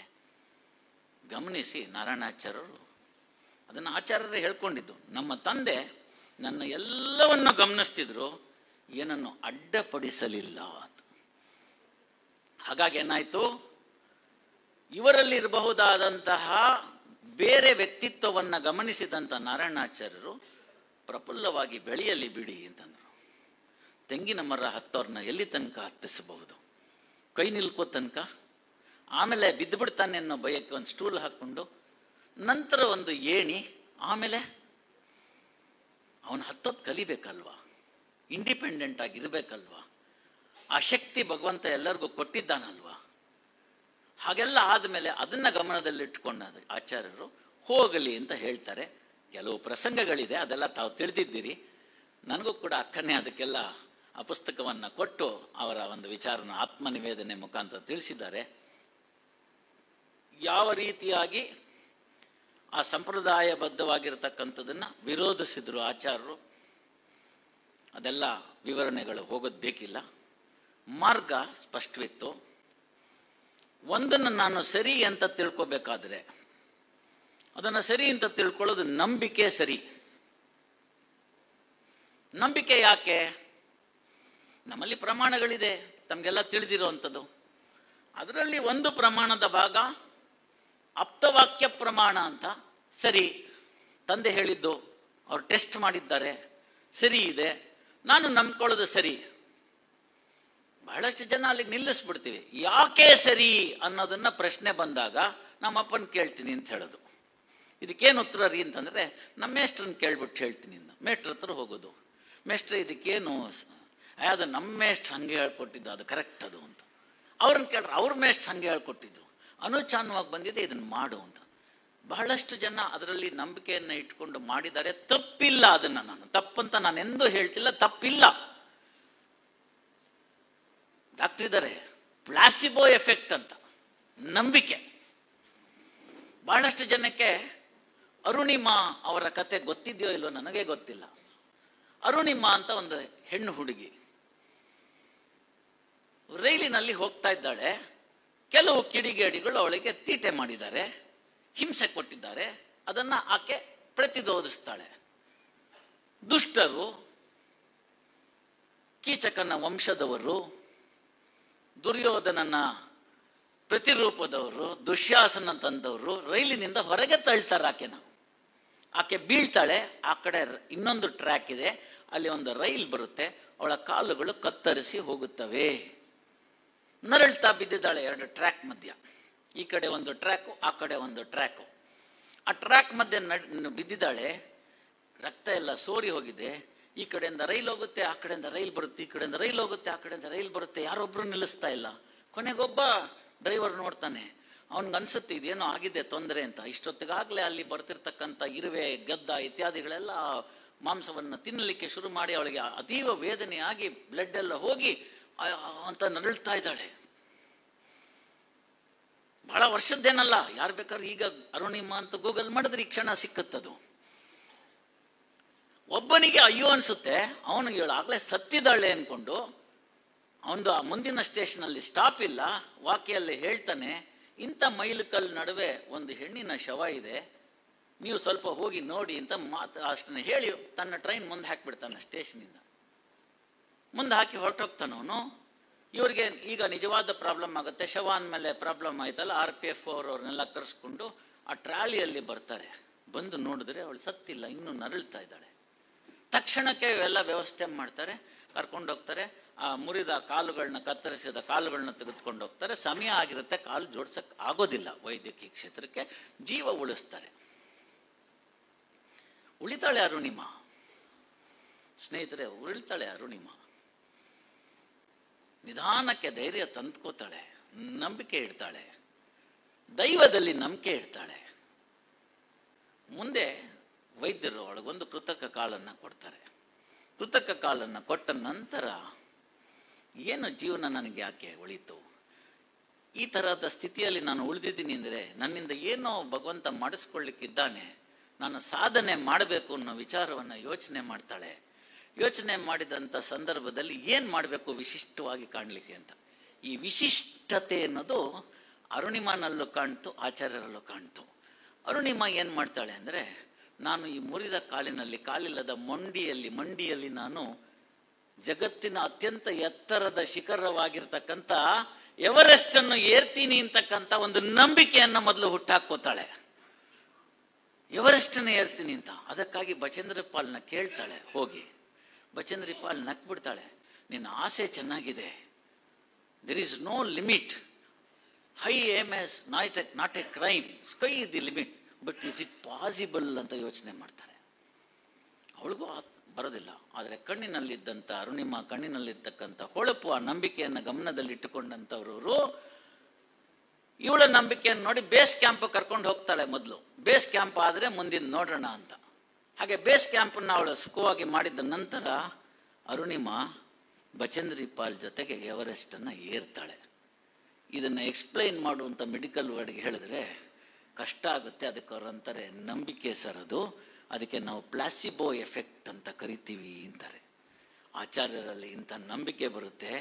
ನಾನು ಇದನ್ನೆಲ್ಲ ಧಿಕ್ಕರಿಸ್ತೀನಿ, ಸ್ವತಂತ್ರವಾಗಿ ಬೆಳಿತೀನಿ, ನನ್ನ ತಂದೆ ಹೇಳಿದ್ದು ಅಂತ ಮಾತ್ರಕ್ಕೆ ಅದನ್ನ ಇದಮಿತ್ತಮ್ ಅಂತ ಒಪ್ಕೊಳ್ಳಕ್ಕೆ ಸಾಧ್ಯ ಇಲ್ಲ. ನಾಳೆ ಚರ್ಚೆಗೆ ಬರಬಹುದು, ನಿಮ್ಮದು ಶ್ರೇಷ್ಠ ಯಾಕೆ ಅಂತ ಕೇಳಬಹುದು. ಕೇಳಿದಂತ ಸಂದರ್ಭದಲ್ಲಿ ನನಗೆ ನಿರುತ್ತರನಾಗಿ ನನ್ನ ತಂದೆಯನ್ನು ಕೇಳ್ಕೊಂಡು ಬರ್ತೀನಿ ಅಂತ ವಾಪಸ್ ಹೋಗುವಂತ ಅವಶ್ಯಕತೆ ಆಗಬಾರ್ದು. ತಂದೆ ಹೇಳಿಬಹುದು, ತಾತ ಹೇಳಬಹುದು, ಗುರುಗಳು ಹೇಳಬಹುದು, ಆದರೆ ಸತ್ಯ ನನಗೆ ಗೋಚರವಾಗಬೇಕು ಎಂಬ ಒಂದು ದೃಢ ನಿರ್ಧಾರದಿಂದ ನಾನು ನನ್ನ ಸ್ವಾಧ್ಯಾಯವನ್ನ ಮಾಡ್ತೀನಿ ಅಂತ ಯೋಚನೆ ಮಾಡ್ತಾರೆ. ತಮಗೆಲ್ಲ ತಿಳಿದಿದೆ ಆಗಿನ ಕಾಲದ ಕಾನ್ವೊಕೇಶನ್ ಹೇಗಿರ್ತಿತ್ತು. ಕಾಮನ್ ಕಾನ್ವೊಕೇಶನ್ ಈಗಿನ ಕಾಲದ ದೊಡ್ಡ ದೊಡ್ಡವನ್ನ ಕರೆಸಿ ಪ್ರಿಂಟೆಡ್ ಭಾಷಣವನ್ನು ಓದಿಸುವಂತ ಪದ್ಧತಿ ಇಲ್ಲ. ಎಲ್ಲರಿಗೂ ಇದ್ದಿದ್ದು ಕಾಮನ್ ಕಾನ್ವೊಕೇಶನ್. ಶಿಕ್ಷಾವಳಿಯ ಭಾಗ ಧರ್ಮಾನ್ನ ಪ್ರಮೇತವ್ಯಂ, ಕುಶಲಾತ್ನ ಪ್ರಮೇತವ್ಯಂ, ಭೂತ್ಯೈನ ಪ್ರಮೇತವ್ಯಂ, ಸ್ವಾಧ್ಯಾಯ ಪ್ರವಚನಾಭ್ಯಾಂ ನ ಪ್ರಮದಿತವ್ಯಂ. ವೆರಿ ಗುಡ್ ಸರ್, ಎಷ್ಟು ಚೆನ್ನಾಗಿ ಹೇಳಿದ್ರಿ. ಆಯ್ತು, ನಮ್ಗೇನು ಅರ್ಥ ಆಯ್ತು, ಸಂಸ್ಕೃತ ಬಿಡ್ತಲ್ಲ. ಇದು ಆಚಾರ್ಯರಿಗೂ ಕಾಡ್ತು. ಸ್ವಾಧ್ಯಾಯ ಮಾಡ್ತೀನಿ ಅಂತ ಮಾಡಿದ್ರು, ವಾದ ಗೆಲ್ಲುವುದು. ಸ್ನೇಹಿತರೆ, ಇದನ್ನ ಬಹಳ ನಾವು ಮುಖ್ಯವಾಗಿ ತಿಳ್ಕೊಳ್ಬೇಕು. ಇದು ಅಂದೆಂದಿಗಿಂತಲೂ ಇಂದು ಬಹಳ ಮುಖ್ಯವಾಗಿದೆ. ಸಮಾಜದ ದೃಷ್ಟಿಯಿಂದ, ದೇಶದ ಹಿತ ದೃಷ್ಟಿಯಿಂದ, ಧಾರ್ಮಿಕತೆ ಉಳಿಯುವ ದೃಷ್ಟಿಯಿಂದ, ಧರ್ಮವನ್ನು ಉಳಿಸುವ ದೃಷ್ಟಿಯಿಂದ, ಸತ್ಯವನ್ನು ಉಳಿಸುವ ದೃಷ್ಟಿಯಿಂದ ನಮ್ಗೆ ಅಂದೆಂದಿಗಿಂತಲೂ ಇಂದು ಬೇಕಾಗಿರ್ತಕ್ಕಂಥ ಒಂದು ಅಂಶ ಏನು ಅಂತಂದ್ರೆ, ಅದು ನಾವು ತಿಳಿದುಕೊಂಡಿರ್ತಕ್ಕಂಥ ಸಿದ್ಧಾಂತವನ್ನ ಪ್ರಪೌಂಡ್ ಮಾಡೋದು. ಅಂದ್ರೆ ಏನು ವಾದ ಇದೆ ಅದನ್ನ ಮಂಡಿಸುವುದರ ಮುಖಾಂತರ ಗೆಲ್ಲಬೇಕೇ ಹೊರತು ಕೇವಲ ಅನ್ಯದವನ್ನು ತಪ್ಪು ಅಂತ ಖಂಡಿಸಿದ್ದರಿಂದ ನನ್ನ ಸಿದ್ಧಾಂತ ಸರಿಯಾಯಿತು ಅನ್ನೋದು ತಪ್ಪು ಕಲ್ಪನೆ ಅಂತ. ಇದನ್ನ ಸ್ಪಷ್ಟತೆ ತಿಳ್ಕೋಬೇಕು. If the other man is wrong, you are not right ಅಂತ ಲಾಜಿಕ್. ಹೇಳಿ ಕೇಳಿ ನಾರಾಯಣಾಚಾರ್ಯರು ತರ್ಕದಲ್ಲಿ ಇದ್ದಂಥವ್ರು, ಹಾನಗಲ್ಲಿಂದ ಓದಿ ವಿಶ್ವನಾಥ್ ಶಾಸ್ತ್ರಿಗಳಿಂದ ತಿಳ್ಕೊಂಡು ಬಂದಂಥವ್ರು. ಅಂತಹ ತರ್ಕದಲ್ಲಿದ್ದಂಥದನ್ನ, ತರ್ಕವನ್ನ ನಾನು ಪಂಡಿತವನ್ನ ಪಡಿಬೇಕು ಅಂತ ಯೋಚನೆ ಬರುತ್ತೆ. ಚಿಕ್ಕ ವಯಸ್ಸಲ್ವಾ, ಹಲವಾರು ಯೋಚನೆಗಳು ಬರುತ್ತೆ. ಒಮ್ಮೆಲೆ ಯೋಚನೆ ಮಾಡ್ತಾನೆ. ಈಗ ನನ್ನ ಮಗನೂ ಯೋಚನೆ ಮಾಡ್ತಾನೆ. ನಮ್ಮಪ್ಪನ ಕರೆಸಿದ್ರು, ಬೇಕಾದಷ್ಟು ಕಡೆ ಹಾರ ತುರಾಯಿ ಹಾಕಿದ್ರು, ಒಳ್ಳೆ ದೊಡ್ಡ ಕಾರ್ ಕೊಟ್ರು, ಹೋದ್ ಕಡೆ ಪೊಲೀಸ್ನವರು ಎಲ್ಲ ಸಿಗ್ತಾರೆ, ಎಲ್ಲ ಚೆನ್ನಾಗಿರುತ್ತೆ. ಅನ್ಸುತ್ತೆ ನಾನು ಜಡ್ಜ್ ಆಗ್ಬೇಕು ಅಂತ. ತಪ್ಪಿಲ್ಲ. ವೈದ್ಯರಿರ್ತಾರೆ, ಅವರನ್ನ ನೋಡ್ಲಿಕ್ಕೆ ಕ್ಯೂ ನಿಂತಿರ್ತಾರೆ, ತಪ್ಪಿಲ್ಲ. ಆಗ್ತಾರಾ? ಆಗ್ಬೇಕಾದ್ರೆ ಬೇಕಾದಂತ ಪರಿಶ್ರಮವಿದ್ಯಾ ಅಂತಂದ್ರೆ ಆಗ ಯೋಚನೆ ಮಾಡಬೇಕಾಗುತ್ತೆ. ಅದಕ್ಕೆ ಬೇಕಾದಂತಹ ಪರಿಕರವನ್ನ ತೆಗೆದುಕೊಳ್ಬೇಕಾಗತ್ತೆ. ಈ ಸತ್ಯ ಆಚಾರ್ಯರಿಗೆ ಗೋಚರವಾಗುತ್ತೆ. ಆಗ ಯೋಚನೆ ಮಾಡ್ತಾರೆ, ನಾನು ಹೋಗಿ ಶಾಲೆಯಲ್ಲಿ ಕಲಿತು ಮತ್ತೊಂದು ಮಾಡಿ ಮಗದೊಂದು ಮಾಡಿ ಈ ಥರದ್ದೆಲ್ಲ ಮಾಡಿ ಆಗೋಷ್ಟರೊಳಗೆ ಮುಗಿದು ಹೋಗುತ್ತೆ, ಜೀವನ ಮುಗಿ ಹೋಗುತ್ತೆ. ಆದ್ರಿಂದ ನನಗೆ ಸ್ವಾಧ್ಯಾಯವೇ ಸರಿ ಅಂತ ಯೋಚನೆ ಮಾಡ್ತಾರೆ. ಹಾಗೆ ಸಂಸ್ಕೃತ, ಕನ್ನಡ ಇವುಗಳನ್ನೆಲ್ಲ ವಿಚಾರಣೆ ಮಾಡ್ತಾ ಮಾಡ್ತಾ ಮಾಡ್ತಾ ತಾವು ಓದ್ಕೋತಾರೆ. ಓದುವಾಗ ಯಾವ ವಾದವನ್ನು ಮಂಡಿಸುವುದರ ಮುಖಾಂತರ ಗೆಲ್ಲಬೇಕೋ ಅದೇ ರೀತಿ ನನ್ನ ಎದುರು ಪಕ್ಷದ ವಾದಿ ಯಾವ ರೀತಿಯಲ್ಲಿ ತಯಾರಾಗಿ ಬರ್ತಾನೆ, ಅವನ ಅಂಶಗಳು ಏನು ನನ್ನ ಸಿದ್ಧಾಂತಕ್ಕೆ ಅನುಕೂಲಕರವಾಗತ್ತದೋ ಅಥವಾ ಅನಾನುಕೂಲಕರವಾದಂಥದ್ದೋ ಇದೆ, ಅದು ಸರಿ ಅಲ್ಲ ಅಂತ ತೋರಿಸ್ಬೇಕಾದ್ರೆ ಮೊದಲು ಅವ್ರು ಏನು ಹೇಳ್ತಾರೆ ಅನ್ನೋದನ್ನ ತಿಳ್ಕೊಳ್ಬೇಕಾದಂಥ ಸಂದರ್ಭ ಬರುತ್ತೆ. ಆಗ ಶಂಕರ ಭಾಷ್ಯ ಇವರ ಕೈಯಲ್ಲಿ ಬರುತ್ತೆ. ಇಲ್ಲಿಗೆ ನೋಡಿ ಮುಗೀತು. ಹೇಳಿ ಕೇಳಿ ಉಡುಪಿನಲ್ಲಿ ನಾರಾಯಣಾಚಾರ್ಯ ಮಗನ ಕೈನಲ್ಲಿ ಶಂಕರ ಭಾಷ್ಯ ಇದೆ, ಹೋಯ್ತು ಮಾಣಿ ಅಂತಂದ್ರು ಅಂತ ಅವರ ಅಪ್ಪ ಅಂದಿದ್ದಕ್ಕೆ ಕಂಪ್ಲೇಂಟ್ ಹೇಳಿದ್ದನ್ನ ಆಚಾರ್ಯರು ತಮ್ಮ ಬಾಯಲ್ಲಿ ಹೇಳ್ಕೊತಾರೆ. ಮಾಣಿ ಕೆಡ್ತು ಅಂತ. ಬೇರೆ ಆಗದಿದ್ದವರು ಆಗಾಗಲೇ ನಾರಾಯಣಾಚಾರ್ಯ ಅವ್ರನ್ನ ಏಳಿಗೆಯನ್ನ ಸಹಿಸ್ತಿರ್ತಕ್ಕಂಥವ್ರೆಲ್ಲರನ್ನು ಆಯ್ತಲ್ಲ, ನೋಡಿದ್ರಲ್ಲ ನಾರಾಯಣಾಚಾರ್ಯಗೆ ಎಂತ ಮಗ, ಅಬ್ಬಬ್ಬಬ್ಬಬ್ಬ ಅಂತ ಈ ರೀತಿ ಎಲ್ಲ ಆಡ್ಕೊಳ್ಳಿಕ್ ಶುರು ಮಾಡಿದ್ರು. ಸಮಯ ಬಹಳ ದಿವಸ ಆಗ್ಲಿಲ್ಲ, ಕಾಲ ಎಲ್ಲ ನೋಡುತ್ತೆ. ನಂತರ ಗೊತ್ತಾಯ್ತು, ಅದನ್ನ ಓದಿದ್ರು. ಓದಿದಂಥ ಸಂದರ್ಭದಲ್ಲಿ ಅದರಲ್ಲಿ ಇರಬಹುದಾದ ಅನುಮಾನಗಳನ್ನ ಸೈದ್ಧಾಂತಿಕವಾಗಿ ಅರ್ಥ ಮಾಡ್ಕೋಬೇಕು ಸ್ನೇಹಿತರೆ. ಸೈದ್ಧಾಂತಿಕವಾಗಿ ಇದು ಸರಿ ಇದು ತಪ್ಪು ಅಂತ ಆಬ್ಜೆಕ್ಟಿವ್ ಟೆಸ್ಟ್ ಅಂತ ಕರಿತೀವಿ ನಾವು. ಆಬ್ಜೆಕ್ಟಿವ್ ಟೆಸ್ಟ್ ಅಂತಂದ್ರೇನು? ಒಂದು ಮ್ಯಾಥಮೆಟಿಕಲ್ ಈಕ್ವೇಶನ್ನ ಒಂದು ಬೋರ್ಡಿನ ಮೇಲೆ ಬರೆದು ಮೇಷ್ಟ್ರು ಒಂದ್ಸತಿ ಬರೆದಾದ್ಮೇಲೆ ಅದರದ್ದು ಎಲ್ಲ ವಿಚಾರಗಳನ್ನ ತಿಳ್ಕೊಟ್ಟಾದ್ಮೇಲೆ ಹುಡುಗನನ್ನ ಕರೆದು ಅವನಿಂದ ಬರೆಸುವುದು. ಈ ಉತ್ತರ ಆ ಉತ್ತರ ಒಂದೇ ಆಗಿದ್ರೆ ಶಾಲೆಯಲ್ಲಿರ್ತಕ್ಕಂಥ ಎಲ್ಲ ಮಕ್ಕಳಿಗೂ ಅದೇ ಉತ್ತರ ಗೋಚರಿಸಬೇಕು. ಶಾಲೆ ಬಿಟ್ಟು ಹೊರಗಡೆ ಇರ್ತಕ್ಕಂಥವ್ರಿಗೂ ಅದೇ ಗೋಚರಿಸಬೇಕು. ಪ್ರಪಂಚದಾದ್ಯಂತ ಈ ಮ್ಯಾಥಮೆಟಿಕಲ್ ಈಕ್ವೇಶನ್ ಅನ್ನ ಸರಿ ಮಾಡ್ತು ಅಂತಂದ್ರೆ ಅದೇ ಉತ್ತರ ಬರಬೇಕು. ಆ ಉತ್ತರವನ್ನ ನಂಬಿಕೊಳ್ಳುವುದು ಬಿಡುವುದು ಅವರವರ ಇಚ್ಛೆ. ನಂಬಿಕೊಂಡರೆ ಆ ಒಂದು ಸಿದ್ಧಾಂತಕ್ಕೆ ನೀವು ಒಪ್ಕೊಳ್ಬೇಕು ಅಂತ. ಹಿಂದೂ ಧರ್ಮದ ಒಂದು ವಿಶೇಷತೆ ಏನು ಅಂತಂದ್ರೆ, ಹೀಗೆ ಸತ್ಯವನ್ನ ಕಂಡುಹಿಡಿದುಕೊಂಡು ಆಬ್ಜೆಕ್ಟಿವ್ ಟೆಸ್ಟ್ ನಲ್ಲಿ ಬಂದಿರತಕ್ಕಂತಹ ವಿಚಾರವನ್ನ, ಸತ್ಯವನ್ನ ನಿಮಗೆ ಗೋಚರವಾಗಿ ನಿಮ್ಮಷ್ಟಕ್ಕೆ ನೀವೇ ಕಲ್ತುಕೊಂಡ ಮೇಲೂ ಕೂಡ ಒಪ್ಪುವುದು ಬಿಡುವುದು ನಿಮ್ಮ ಇಚ್ಛೆಯನ್ನು ಸ್ವಾತಂತ್ರ್ಯವನ್ನ ಕೊಟ್ಟಂತ ಏಕೈಕ ಧರ್ಮ ಇದ್ರೆ, ಏಕೈಕ ರಾಷ್ಟ್ರ ಇದ್ರೆ ಅದು ಹಿಂದೂ ಧರ್ಮ ಮತ್ತು ಭಾರತ ರಾಷ್ಟ್ರ. ಹೀಗೆ ಆಬ್ಜೆಕ್ಟಿವ್, ಸೈದ್ಧಾಂತಿಕವಾಗಿ ಆಬ್ಜೆಕ್ಟಿವ್ ಟೆಸ್ಟ್ ಮುಖಾಂತರ ಇದು ಸರಿಯಲ್ಲ, ಇದು ಸರಿಯಲ್ಲ, ಇದು ಸರಿ, ಈ ಕಾರಣಕ್ಕಾಗಿ ಸರಿ, ನನ್ನ ತಂದೆ ಹೇಳಿದ್ದಾರೆ ಅನ್ನೋದು ಅಲ್ಲ, ಗುರುವಾಕ್ಯದಿಂದ ಅಲ್ಲ, ಇದನ್ನು ನೀನು ಬೇಕಾದ್ರೆ ಈ ತರ ಟೆಸ್ಟ್ ಮಾಡಿ ನೋಡಿಕೋ. ಈ ತರಹ ಟೆಸ್ಟ್ ಮಾಡಿ ನೋಡಿದಾಗ ನಿನಗೆ ಈ ರೀತಿ ರಿಸಲ್ಟ್ ಬಂದ್ರೆ ಇದನ್ನ ಒಪ್ಪು, ಬಿಡು, ನಿನ್ನಿಚ್ಛೆ. ಒಪ್ಪುತ್ತಿ ಅಂತಂದ್ರೆ ನನ್ನ ಜೊತೆ ನಿಂತ್ಕೋತಿ, ಇಲ್ಲದಿದ್ರೆ ನನ್ನ ವಿರುದ್ಧದಲ್ಲಿ ಇರ್ತೀಯ ಅಷ್ಟೇ, ನೀನಿರಬಹುದು ಅಂತಕ್ಕಂಥ ವಿಶಾಲ ಮನೋಭಾವನವನ್ನು, ದೃಷ್ಟಿಕೋನವನ್ನು ಬೆಳೆಸ್ಕೋತಾ ಬಂದಾಗ ಹಲವಾರು ವಿಚಾರಗಳು ತಿಳಿತಾ ಹೋಯಿತು. ಶಾಸ್ತ್ರದ ಬಗ್ಗೆ ಇದ್ದಂತಹ ವಿವರಣೆಗಳ ಅಪಭ್ರಂಶಗಳು ದೂರವಾಯಿತು. ವಿಜ್ಞಾನ,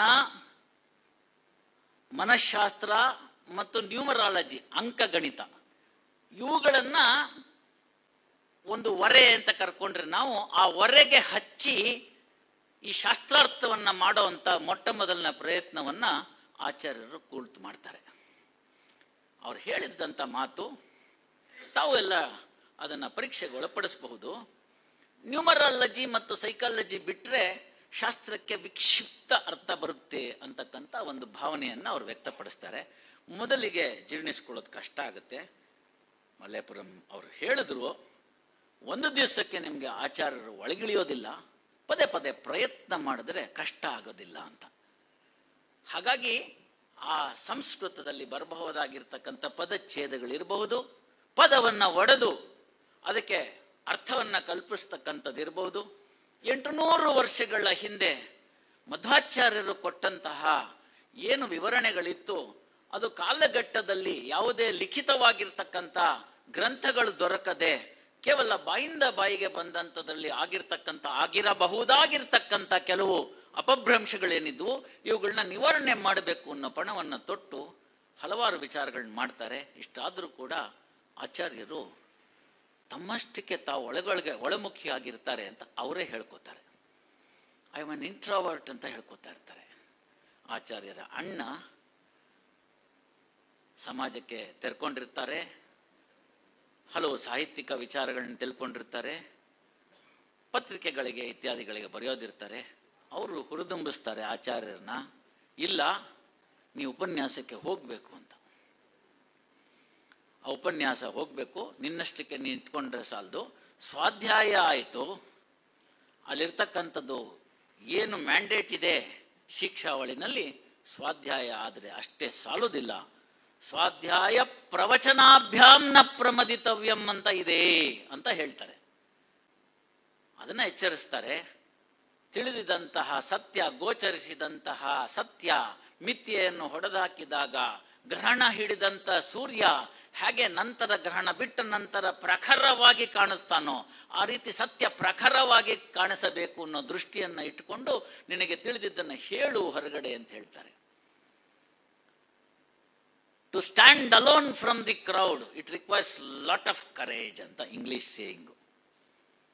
ಎಲ್ಲರೊಟ್ಟಿಗೆ ನಿಲ್ಲೋದು ಸುಲಭ, ಗುಂಪಿನಿಂದ ಹೊರ ನಡೆದು ಇದು ಸತ್ಯ, ನಾನು ಇದನ್ನ ಪ್ರತಿಪಾದಿಸ್ತೀನಿ ಅಂತ ಹೇಳೋದಕ್ಕೆ ಸಾಕಷ್ಟು ಧೈರ್ಯ, ಸ್ಥೈರ್ಯ ಬೇಕಾಗುತ್ತೆ. ವಿಚಾರಗಳಲ್ಲಿ ಕ್ಲಾರಿಟಿ ಅನ್ನೋದಿರಬೇಕಾಗುತ್ತೆ. ಕ್ಲಾರಿಟಿ ಬಂದ್ರೆ ಕನ್ವಿಕ್ಷನ್ ಬರುತ್ತೆ, ಕ್ಲಾರಿಟಿ ಇಲ್ಲದಿದ್ರೆ ಕನ್ವಿಕ್ಷನ್ ಬರೋದಿಲ್ಲ. ಇದು ಇಂಗ್ಲಿಶಿನ ಸೇಯಿಂಗು ಹೌದು. One who is pure and sure, one who is pure and sure will always hold his head high ಅಂತಕ್ಕಂಥದ್ದು ಇಂಗ್ಲಿಶಿನ ಸೇಯಿಂಗು. ನಾನು ಶುದ್ಧನಾಗಿದ್ದೇನೆ ಮತ್ತು ನನಗೆ ಏನು ತಿಳಿದಿದೆ ಅದನ್ನು ನಾನು ಖಚಿತತೆಯಿಂದ ತಿಳಿಸಬಲ್ಲೆ ಅಂತಕ್ಕಂಥ ವ್ಯಕ್ತಿ ನೇರವಾಗಿ ತಲೆ ಎತ್ತಿ ಆ ವಿಚಾರಗಳನ್ನು ಪ್ರಸ್ತುತಪಡಿಸುವಾಗ ನಾಲಿಗೆಯಿಂದ ಮಾತು ಬರದೆ ನಾಭಿಯಿಂದ ಹೊರ ಬರುತ್ತಲ್ಲ, ಆ ಕ್ಲಾರಿಟಿನ ಕೇಳ್ಕೊಳ್ತಕ್ಕಂಥ ಪರಿಸ್ಥಿತಿ ಬರುತ್ತೆ. ಬೌಲರ್ ಯಾರು ಅನ್ನೋದು ಮುಖ್ಯ ಆಗಲ್ಲ. ಸಚಿನ್ ತೆಂಡೂಲ್ಕರ್ ಅವ್ರನ್ನ ಕೇಳ್ತಾರೆ ಒಂದು ಇಂಟರ್ವ್ಯೂನಲ್ಲಿ, ಮಾಲ್ಕಮ್ ಮಾರ್ಷಲ್ 6 ಅಡಿ 2 ಇಂಚ್ ಎತ್ತರ ಇದ್ದಾನೆ, ಬಾಡಿ ಲೈನ್ ಬೌಲಿಂಗ್ ಮಾಡ್ತಾನೆ, ಅವನ್ ಬೌಲಿಂಗ್ ಮಾಡ್ರೆ ನಿನ್ ತಲೆ ಹೋಗೋದು ಗ್ಯಾರಂಟಿ, ಹಿಂಗೆ ಭಯ ಆಗಲ್ವಾ ನಿಂಗೆ ಅಂತ. ತಾವೆಲ್ಲ ನೋಡಿದಿರಲ್ಲ ತೆಂಡೂಲ್ಕರ್ ಅವ್ರನ್ನ, ದೈತ್ಯಾಕಾರದ ವ್ಯಕ್ತಿ ಆ ಕಡೆಯಿಂದ ಬಂದು ಎಸಿತಾನೆ ಬೋಲ್, ನಿನ್ಗೆ ಆಗಲ್ವಾ ಭಯ ಅಂತ ಕೇಳ್ತಾನೆ. ತೆಂಡೂಲ್ಕರ್ ಅವ್ರ ಉತ್ತರ ಚಂದ ಇರುತ್ತೆ. ಏನಿರುತ್ತೆ ಅಂದ್ರೆ, ನಾನು ಮಾರ್ಷಲ್ನ ನೋಡಲ್ಲ, ಅವನು ಹಾಕೋ ಬಾಲ್ನ ನೋಡ್ತೀನಿ, ಅದರ ಮೆರಿಟ್ ಮೇಲೆ ಆಟ ಆಡ್ತೀನಿ ಅಂತ. ಆಚಾರ್ಯರ ವಿಚಾರನೂ ಆ ರೀತಿ ಬರುತ್ತೆ. ಯಾರು ಬರಲಿ ಪರವಾಗಿಲ್ಲ, ನಾನು ತಿಳಿದಿದ್ದು ಸತ್ಯ ಅಂತ ನನಗೆ ಗೋಚರವಾಗಿದೆ, ಆ ಸತ್ಯವನ್ನ ಅವರ ಮುಂದೆ ತೆರೆದಿಡ್ತೀನಿ. ಎದುರುವಾದಿ ಯಾರು ಬಂದಿರ್ತಾನೆ ಅನ್ನೋದು ನನಗೆ ಮುಖ್ಯ ಆಗಲ್ಲ. ಅವನು ಯಾವ ಧರ್ಮದವನಾಗಿರ್ತಾನೆ ಅನ್ನೋದು ಮುಖ್ಯ ಆಗಲ್ಲ. ಪಡಿಸತಕ್ಕಂಥ ವಿಚಾರದ ಬಗ್ಗೆ, ನನಗೆ ಸತ್ಯದ ಬಗ್ಗೆ, ಖಚಿತತೆ ಬಗ್ಗೆ ಅರಿವಿದೆ. ಆ ಅರಿವಿನ ಮೇಲೆ ನಾನು ನಂಬಿಕೆ ಇಟ್ಟಿದ್ದೇನೆ. ನನ್ನ ಸ್ವಾಧ್ಯಾಯ ಸುಳ್ಳಾಗಬೇಕು, ಆದರೆ ನಾನು ಸೋಲ್ತೇನೆ. ನನ್ನ ಸ್ವಾಧ್ಯಾಯ ಸರಿ ಅಂತಾದರೆ ನಾನು ಗೆಲ್ತೇನೆ. ಅಷ್ಟೇ. ಗೆಲ್ಲೋದು ಸೋಲೋದು ಮುಖ್ಯ ಅಲ್ಲ. ಸತ್ಯ ಅನ್ನೋದು ಪ್ರಜ್ವಲಿಸಬೇಕು. ಸತ್ಯ ಅನ್ನೋದು ಸಾರ್ವಕಾಲಿಕವಾಗಿ ಆಗಬೇಕು ಅಂತಕ್ಕಂಥ ವಿಚಾರವನ್ನು ಇಟ್ಟುಕೊಂಡು ನಂತರ ಉಪನ್ಯಾಸಗಳನ್ನು ಕೊಡ್ತಾ ಹೋಗ್ತಾರೆ. ಉಪನ್ಯಾಸಗಳು ಒಂದೆರಡರಲ್ಲಿ ನಂತರ ವಾಸುದೇವ ಭಟ್ಟರ ಒಂದು ಸಂಪರ್ಕಕ್ಕೆ ಬಂದು ಮಂಗಳೂರಿಗೆ, ಉಡುಪಿಯಿಂದ ಮಂಗಳೂರಿಗೆ ಅವರನ್ನು ಪರಿಚಯ ಆಗುತ್ತೆ. ಮಂಗಳೂರಿನಲ್ಲಿ ಮೊದಲು ಸಣ್ಣದಾಗಿ ಕಾಲೇಜಿನ ಪ್ರಾಂಗಣದಲ್ಲಿ ಪ್ರಾರಂಭವಾದಂಥದ್ದು ಪುರಭವನಕ್ಕೆ ಬರುತ್ತೆ. ಜನರ ನಿಯಂತ್ರಣ ಕಷ್ಟ. ತಿಂಡಿ ಕೊಡ್ತೀವಿ, ರವಿವಾರದಲ್ಲಿ ಕಾಫಿ ಕೊಡ್ತೀವಿ, ಅಲ್ಲೇ ಇರಲಿಕ್ಕೆ AC ಹಾಕ್ತೀವಿ ಅನ್ನೋ ಪ್ರಶ್ನೆ ಎಲ್ಲ ಹೋಗಿ ಬನ್ನಂಜೆ ಆಚಾರ್ಯರ ಪ್ರವಚನ ಕೇಳಬೇಕು ಅಂದರೆ 10 ರೂಪಾಯಿ ಟಿಕೆಟು, ಯಾರು ಬೇಕಾದ್ರೂ ಬರ್ಬೋದು ಅಂದಾಗ ಟಿಕೆಟ್ಗಳು ಖಾಲಿಯಾಗಿ ಒಂದು ವೇದಾಂತದ ಪ್ರವಚನಕ್ಕೆ ಟಿಕೆಟನ್ನು ಇಟ್ಟು ಆ ರೀತಿ ಒಂದು ಮಾಡಿದಂಥದ್ದು ಒಂದು ಇತಿಹಾಸ ಬನ್ನಂಜೆ ಅವರ ಜೀವನದಲ್ಲಿ ದಾಖಲಾಗುತ್ತೆ. ಟೆಕ್ನಾಲಜಿ ಜಾಸ್ತಿ ಬೆಳೆದಿರ್ತಕ್ಕಂಥ ಸಮಯ ಆಗ. ಹಬ್ಬಬ್ಬ ಅಂದರೆ ಅವರದನ್ನು ರೆಕಾರ್ಡ್ ಮಾಡಿಕೊಂಡು ಕ್ಯಾಸೆಟ್ ಮಾಡಿ ಹಾಕುವುದು. ಆ ಕ್ಯಾಸೆಟ್ ಮಾಡಿ ಹಾಕಿದ್ರ ಪರಿಣಾಮ ದೇಶ ವಿದೇಶಗಳಲ್ಲಿ ಅವರ ಒಂದು ಪಾಂಡಿತ್ಯ, ಆ ಒಂದು ವಸ್ತುಸ್ಥಿತಿ ಹಾಗೂ ಸಿದ್ಧಾಂತವನ್ನ ಅವರು ಎಳೆಯಾಗಿ ಬಿಡಿಸಿ ಅದನ್ನ ಜನಸಾಮಾನ್ಯರಿಗೂ ಅರ್ಥ ಆಗೋ ರೀತಿಯಲ್ಲಿ ಹೇಳ್ತಕ್ಕಂಥ ಕಲೆ ಬಹಳಷ್ಟು ಬೇಗ ಪ್ರಚಾರಗೊಂಡು ಕೇವಲ ಉಡುಪಿ, ಮಂಗಳೂರು, ಕರಾವಳಿಗಷ್ಟೇ ಸೀಮಿತವಾಗದೆ ಬೆಂಗಳೂರಿಗೆ, ನಂತರ ಮಹಾನಗರಗಳಿಗೆ, ಚೆನ್ನೈನಲ್ಲಿ ಇತ್ಯಾದಿ ಎಲ್ಲ ಕಡೆಗೆ ಅವರ ವಿಚಾರಧಾರೆ ಹರಿದು ಹೋಗುತ್ತೆ. ಹೆಚ್ಚೇನು ಒಂದು ವಿಶ್ವದಲ್ಲಿ ವಿವೇಕಾನಂದರು ಹೋಗಿರ್ತಕ್ಕಂಥ ಒಂದು ಧರ್ಮಸಭೆಯನ್ನು ಪುನಃ ಹೋಗುವಂಥ ಅವಕಾಶ ಬಂದಾಗ ಮಾತಾಡೋದಕ್ಕೇನು ಅವಕಾಶ ಇರೋದಿಲ್ಲ ಅಲ್ಲಿ ಅವ್ರಿಗೆ. ಆದರೆ ಹೋಗಿ ಬಂದಿದ್ದೇ ಒಂದು ಪ್ರವಾಸ ಕಥನವಾಗುತ್ತೆ. ಅದನ್ನೆಲ್ಲ ಮಾಡ್ಕೊಂಡು ಬರ್ತಾರೆ. ನಂತರದಲ್ಲಿ ವಿದೇಶಿಯರು ಕೂಡ ಇವರಿಗೆ ಆಕರ್ಷಿತರಾಗ್ತಾರೆ. ಈ ಒಂದು ಅವರ ಸತ್ಯಾನ್ವೇಷಣೆಯ ಒಂದು ಪ್ರವಾಸದಲ್ಲಿ ಹಲವರು ಜೊತೆಗೂಡ್ತಾರೆ. ತಮಗೆಲ್ಲ ಗೊತ್ತಿದೆ, ಒಬ್ಬ ವ್ಯಕ್ತಿ ಸ್ವಲ್ಪ ಪ್ರವರ್ಧಮಾನಕ್ಕೆ ಬರ್ತಾನೆ ಅಂತಂದ್ರೆ ಆಗ ಕಾಲೆಳೆಯವರ ಸಂಖ್ಯೆ ಜಾಸ್ತಿ ಆಗುತ್ತೆ. ಅಸೂಯೆ ಇರಬಹುದು, ಅಥವಾ ನನಗೆ ಬರಬೇಕಾದಂತಹ ಷೇರು ತಪ್ಪಿ ಹೋಯ್ತಲ್ಲ ಅನ್ನೋದಿರ್ಬೋದು, ಮತ್ತೇನೇನೋ ಇತ್ಯಾದಿಗಳಿರಬಹುದು. ಹೆಚ್ಚೇನು ಕೆಲವು ಸಂದರ್ಭಗಳಲ್ಲಿ ಆ ಕುಟುಂಬಸ್ಥರೇ ಅವರನ್ನ ನಿರಾಕರಣೆ ಮಾಡಿರ್ತಕ್ಕಂಥದ್ದು ಉಂಟು, ಹಲವಾರು ಕಾರಣಗಳಿಂದ. ಇದ್ಯಾವುದು ಇವ್ರ ಮನೆಯಲ್ಲಿ ಆಗೋದಿಲ್ಲ. ಆಗ ಒಂದು ಸಂದರ್ಭ ಸಿಕ್ಕಿದ್ದು ಇವರಿಗೆ ಸರ್ವಮೂಲ ಗ್ರಂಥವನ್ನು ಸಂಪಾದಿಸ್ತಕ್ಕಂಥ ಒಂದು ಪ್ರಮುಖವಾದ ಅವರ ಜೀವನದ ಘಟ್ಟ. ಅಲ್ಲಿ ತನಕದಿದೆ. ಪರಮಾತ್ಮ ಯಾವ ರೀತಿಯಲ್ಲಿ ಅವರನ್ನ ಕರ್ಕೊಂಡು ಹೋದ್ರು ಅದೆಲ್ಲ ಆಗ್ತಾ ಹೋಗುತ್ತೆ. ಯಾವಾಗ ಸರ್ವಮೂಲ ಗ್ರಂಥದ ಸಂಪಾದನೆಯ ಒಂದು ಗುರುತರವಾದ ಜವಾಬ್ದಾರಿ ಆಚಾರ್ಯರ ಮೇಲೆ ಬಿತ್ತು, ಆಗ ಅವರ ನಿಜವಾದ ಪಾಂಡಿತ್ಯಕ್ಕೆ ಒಂದು ಕನ್ನಡಿ ಹಿಡಿಯುವಂತಹ ಕೆಲಸ ಆಯಿತು. ಅದು ಚಾಲೆಂಜಿಂಗ್ ಕೂಡ ಇತ್ತು. ಅಲ್ಲ ಅಂತ ಯಾರು ಹೇಳಲಿಕ್ಕಾಗೋದಿಲ್ಲ. ಪಲಿಮಾರು ಮಠದಿಂದ ಋಷಿಕೇಶ ತೀರ್ಥರ ಹಸ್ತಪ್ರತಿಯನ್ನ ಸರ್ವಮೂಲ ಗ್ರಂಥವನ್ನ ಇವರಿಗೆ ಕೊಡಮಾಡಲ್ಪಡುತ್ತೆ. ಸಾಕಷ್ಟು ವಿರೋಧಗಳಾಗುತ್ತೆ ಸಂಪ್ರದಾಯವಾದಿಗಳಿಂದ ಇತ್ಯಾದಿಗಳಿಂದ. ಕೊನೆ ತನಕ ಏನಾಗುತ್ತೆ ಅಂತಂದ್ರೆ, ಪಲಿಮಾರು ಮಠ ಶ್ರೀಮಂತ ಮಠವಾಗಿರೋದು ಕಾರಣ ಏನು ಅಂದ್ರೆ ಸರ್ವಮೂಲ ಗ್ರಂಥದ ಹಸ್ತಪ್ರತಿ ಋಷಿಕೇಶ ತೀರ್ಥರಿಂದ ಇದ್ದದ್ದು ಅಲ್ಲಿ ಇದೆ. ಆ ಕಾರಣದಿಂದ ಸಂಪದ್ಭರಿತವಾಗಿದೆ.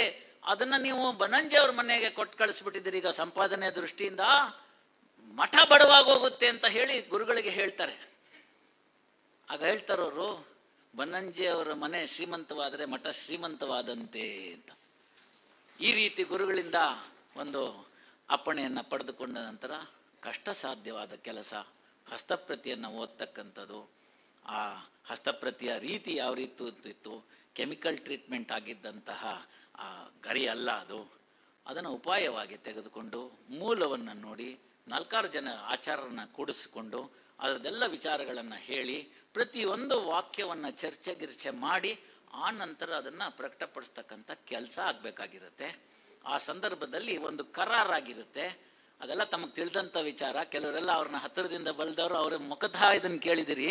ನನಗೆ ಆ ಒಂದು ಅನುಕೂಲ ಇರಲಿಲ್ಲ. ಹಾಗೆ ಬಂದಂಥ ಸಂದರ್ಭದಲ್ಲಿ ವಾರಕ್ಕೆ 100 ಪೇಜುಗಳನ್ನು ತುಂಬಿಕೊಡ್ಬೇಕು ಅನ್ನೋದಂತಹ ಒಂದು ಕರಾರಾಗಿರುತ್ತೆ. ಒಂದು ವಾಕ್ಯದಲ್ಲಿ ಆಚಾರ್ಯರಿಗೆ ಸ್ವಲ್ಪ ಯಾಕೋ ಗೊಂದಲ ಆಗುತ್ತೆ, ಅವರ ಮನಸ್ಸಿಗೆ ಹಿಡಿತಾ ಇಲ್ಲ, ಅದು ಅಲ್ಲಿಂದ ಮುಂದೆ ಹೋಗ್ತಾ ಇಲ್ಲ ಅರ್ಥ. ಹೀಗೆ ಅರ್ಥ ಮಾಡಿದ್ರೆ ಅನಾನುಕೂಲ ಆಗುತ್ತೆ ಅಂತ ನ್ಯೂಮರಾಲಜಿಗೆ ಸಂಬಂಧಪಟ್ಟಿದ್ದಾಗುತ್ತದು. ಅದನ್ನೆಲ್ಲ ತೆಗೆದುಕೊಳ್ಳುವಂಥ ಸಂದರ್ಭದಲ್ಲಿ ಹೇಗೆ ಗುಣಿಸಿದ್ರು ಕೂಡ, ಹೇಗೆ ಲೆಕ್ಕ ಮಾಡಿದ್ರು ಕೂಡ ಅದರ ಅರ್ಥ ಇಲ್ಲಿಗೆ ಬರುವಂಥದ್ದು ಆಗ್ತಾ ಇಲ್ಲ, ತಾಳೆ ಆಗ್ತಿಲ್ಲ ಅಂತ ತುಂಬಾ ಒದ್ದಾಡ ಹೋಗ್ಬಿಡ್ತಾರೆ, ನಿದ್ದೆ ಕೇಳ್ತಾರೆ, ಅಧ್ಯಯನ ಮಾಡ್ತಾರೆ, ಪುನಃ ಅಧ್ಯಯನ ಮಾಡ್ತಾರೆ. ಏನು ಮಾಡಿದ್ರು, ಯಾವ ರೀತಿ ಲೆಕ್ಕ ಹಾಕಿದ್ರು ಆ ಲೆಕ್ಕಕ್ಕೆ ತಾಳೆ ಆಗ್ತಿಲ್ಲ. ಸ್ನೇಹಿತರೆ, ಯಾವಾಗ ಯಾವ ವಿಚಾರ ನಮಗೆ ಗೋಚರ ಆಗೋದಿಲ್ವೋ ಅಥವಾ ಗೊತ್ತಾಗೋದಿಲ್ವೋ ಅಂತಹ ಸಂದರ್ಭಗಳಲ್ಲೆಲ್ಲ ಅದನ್ನ ಹಾರಿಸೋ ಪದ್ಧತಿ ಇದೆ. ಅಥವಾ ನಮಗೆ ತಿಳಿದಿದ್ದನ್ನು ಬರ್ದೋದಿರುತ್ತೆ. ನಮಗೆ ತಿಳಿದಿದ್ದನ್ನು ಬರೆದು ಬಿಟ್ರೆ ಯಾರು ಕ್ವಶನ್ ಮಾಡ್ದಲ್ನೇ ಇರ್ಬೋದು, ಸತ್ಯ ಅದಲ್ಲ ಅಂತ ಒಳಗೆ ಗೊತ್ತಿರುತ್ತಲ್ಲ. ನಾಳೆ ಅವನತ್ರ ಹೋಗಿ ಯಮನತ್ರ ಹೋಗಿ ಏನು ಉತ್ತರ ಕೊಡ್ತೀರಿ? ಏನು ಉತ್ತರ ಕೊಡ್ತೀರಿ? ನೀ ಮಾಡಿದ ದ್ರೋಹ ಅಂತ ಅನ್ಸೋದಿಲ್ವಾ? ಇಲ್ಲಿ ಚಿತ್ರಗುಪ್ತರು ಕಾಣ್ಕೊಂತಾ ಇಲ್ವಾ? ಯಾವ CCTVನೂ ಬೇಡ ಆಗಿತ್ತಲ್ವಾ ನಮ್ಗೆ ಅವತ್ತು? ನಮ್ಮಲ್ಲಿ ಹೇಳುವಾಗ ಕಳಿಸಿದ್ರಲ್ವಾ, ಒಳಿತು ಕೆಡುಕುಗಳನ್ನೆಲ್ಲ ಇವನು ನೋಡ್ತಾನೆ ಅಂತ. ಕನಕದಾಸರು ನೆನಪಾಗಲ್ವಾ? ಯಾರೂ ಸಂಗಡ ಬಾಹೋರ್ ಇಲ್ಲವಾ ಅನ್ನಲ್ವಾ? ಇದ್ದಂತ ಸ್ನೇಹಿತರು, ವಿದ್ವಾಂಸರು, ಹೆಚ್ಚೇನು ಕೃಷ್ಣ ಮಠದ ಗುರುಗಳು ಯಾರ ಹಿಂದೆ ಬರ್ತಾರೆ? ಆಚಾರ್ಯರ ಹಿಂದೆ ಯಾರು ಬರಕ್ಕಾಗುತ್ತೆ? ಇಲ್ಲ. ಸುತ್ತಲೂ ಕುಳಿತಿದ್ದ ಮಿತ್ರ ಬಾಂಧವರೆಲ್ಲ ಹೊತ್ತು ಹೋಯಿತು ಹೊರಗೆ ಹಾಕೆನುವರು, ಹಿತ್ತಲ ಕಸಕ್ಕಿಂತ ಕಡೆಯಾಯಿತಿ ದೇಹ ಹೊತ್ತುಕೊಂಡೊಯ್ದು ಅಗ್ನಿಯಲ್ಲಿ ಬಿಸುಡುವರು, ಯಾರು ಸಂಗಡ ಬಾಹೋರಿಲ್ಲ ಅಂತಾರೆ ಕನಕದಾಸರು. ಸತ್ಯ ಆ ರೀತಿ ಹೊಳವಿರ್ಬೇಕಲ್ವಾ? ಅಷ್ಟು ಪ್ರಖರತೆ ಇರಬೇಕಲ್ವಾ? ಇಲ್ಲ, ನನಗೆ ಬರ್ತಾ ಇಲ್ಲ, ಈ ಶ್ಲೋಕದ ಅರ್ಥ ಇಲ್ಲಿಗೆ ನಿಂತು ಹೋಗಿದೆ, ನನಗೆ ಸಿಗ್ತಾ ಇಲ್ಲ, ಯಾರನ್ನ ಕೇಳೋದು? ಇದೊಂದು ದೊಡ್ಡ ತಾಪತ್ರಯ, ಇದೊಂದು ದೊಡ್ಡ ತಾಪತ್ರಯ. ಒಂದು ಹಂತಕ್ಕೆ ನೀವು ಹೋದ್ಮೇಲೆ ನೀವೇನಾದ್ರು ಪ್ರಶ್ನೆ ಕೇಳಿದ್ರೆ ಆ ಕೇಳಿಸ್ಕೊಳ್ತಿರ್ತಕ್ಕಂಥ ವ್ಯಕ್ತಿ ಏನ್ ತಿಳ್ಕೊತಾನೆ, ನನಗೆ ಕುಚೋದ್ಯ ಮಾಡಕ್ ಕೇಳ್ತಿದ್ದಾನೆ ಅಂತ ತಿಳ್ಕೊತಾರೆ. ಆನೆಸ್ಟ್ ಕ್ವಶನಿಂಗ್ ಅನ್ನೋದೇ ಗೊತ್ತಾಗೋದಿಲ್ಲ ಆಗ. ಇನ್ನು ಕೆಲವು ಜನ ಏನಿರ್ತಾರೆ, ಇರ್ಬೋದು ಆಚಾರ್ಯ ಕೇಳ್ತಿದ್ದಾರೆ, ಅವ್ರಿಗೆ ಹೊಳಿದಿರೋದು ನಮ್ಗೆ ಅಲ್ಲಿ ಹೊಳೆಯುತ್ತೆ ಅಂತ ಅವ್ರಿಗೆ ಇನ್ಫೀರಿಯಾರಿಟಿ. ವಿದ್ಯೆ, ಸತ್ಯ, ಶಕ್ತಿ, ಸಾಮರ್ಥ್ಯ ಇದು ಯಾರೊಬ್ಬನ ಅಪ್ಪನ ಸ್ವತ್ತಲ್ಲ. ಅದು ಭಗವಂತ ಅವತ್ತು ಹಾಕಿ ನಿಮಗೆ ಕಟ್ಟಿ ಕಳಿಸಿದ್ದಂಥದ್ದು. ಅದನ್ನ ಕಿತ್ಕೊಳ್ಳಕ್ಕೆ ಯಾರಿಂದನೂ ಸಾಧ್ಯ ಇಲ್ಲ, ಎರವಲು ಪಡೆಯಕ್ಕೆ ಸಾಧ್ಯ ಇಲ್ಲ. ಅದಕ್ಕಾಗಿ ಆ ವ್ಯಕ್ತಿ ಅಂತ ವ್ಯಕ್ತಿ ಆಗ್ತಾನೆ. ಇದೆಲ್ಲ ತಾಕಲ್ಲಾಟಗಳ ನಡುವೆ ಅವರಿಗೆ ಬಹಳ ಚಿಂತನೆಗೊಳಗಾಗುತ್ತೆ. ಆ ವಾರ ಕೊಡಬೇಕಾದಂತಹ ಒಂದು ಏನು ತಯಾರು ಮಾಡಿ ಕೊಡಬೇಕು ಅದು ಆಗೋದಿಲ್ಲ. ಕರಾರ್ನಂತೆ ನಡಿಬೇಕು. ಆ ಪಬ್ಲಿಷರ್ ಎಲ್ಲ ಕೇಳ್ತಾರೆ. ಕೇಳಿದಂತ ಸಂದರ್ಭ ಬರುತ್ತೆ. ಇನ್ನು 10 ನಿಮಿಷ ಬೇಕಾಗುತ್ತೆ, ಬೇಕಾಗತ್ತಮ್ಮ. ಇನ್ನೊಂದು 10 ನಿಮಿಷ 15 ನಿಮಿಷ ಕೊಡ್ತೀರಾ?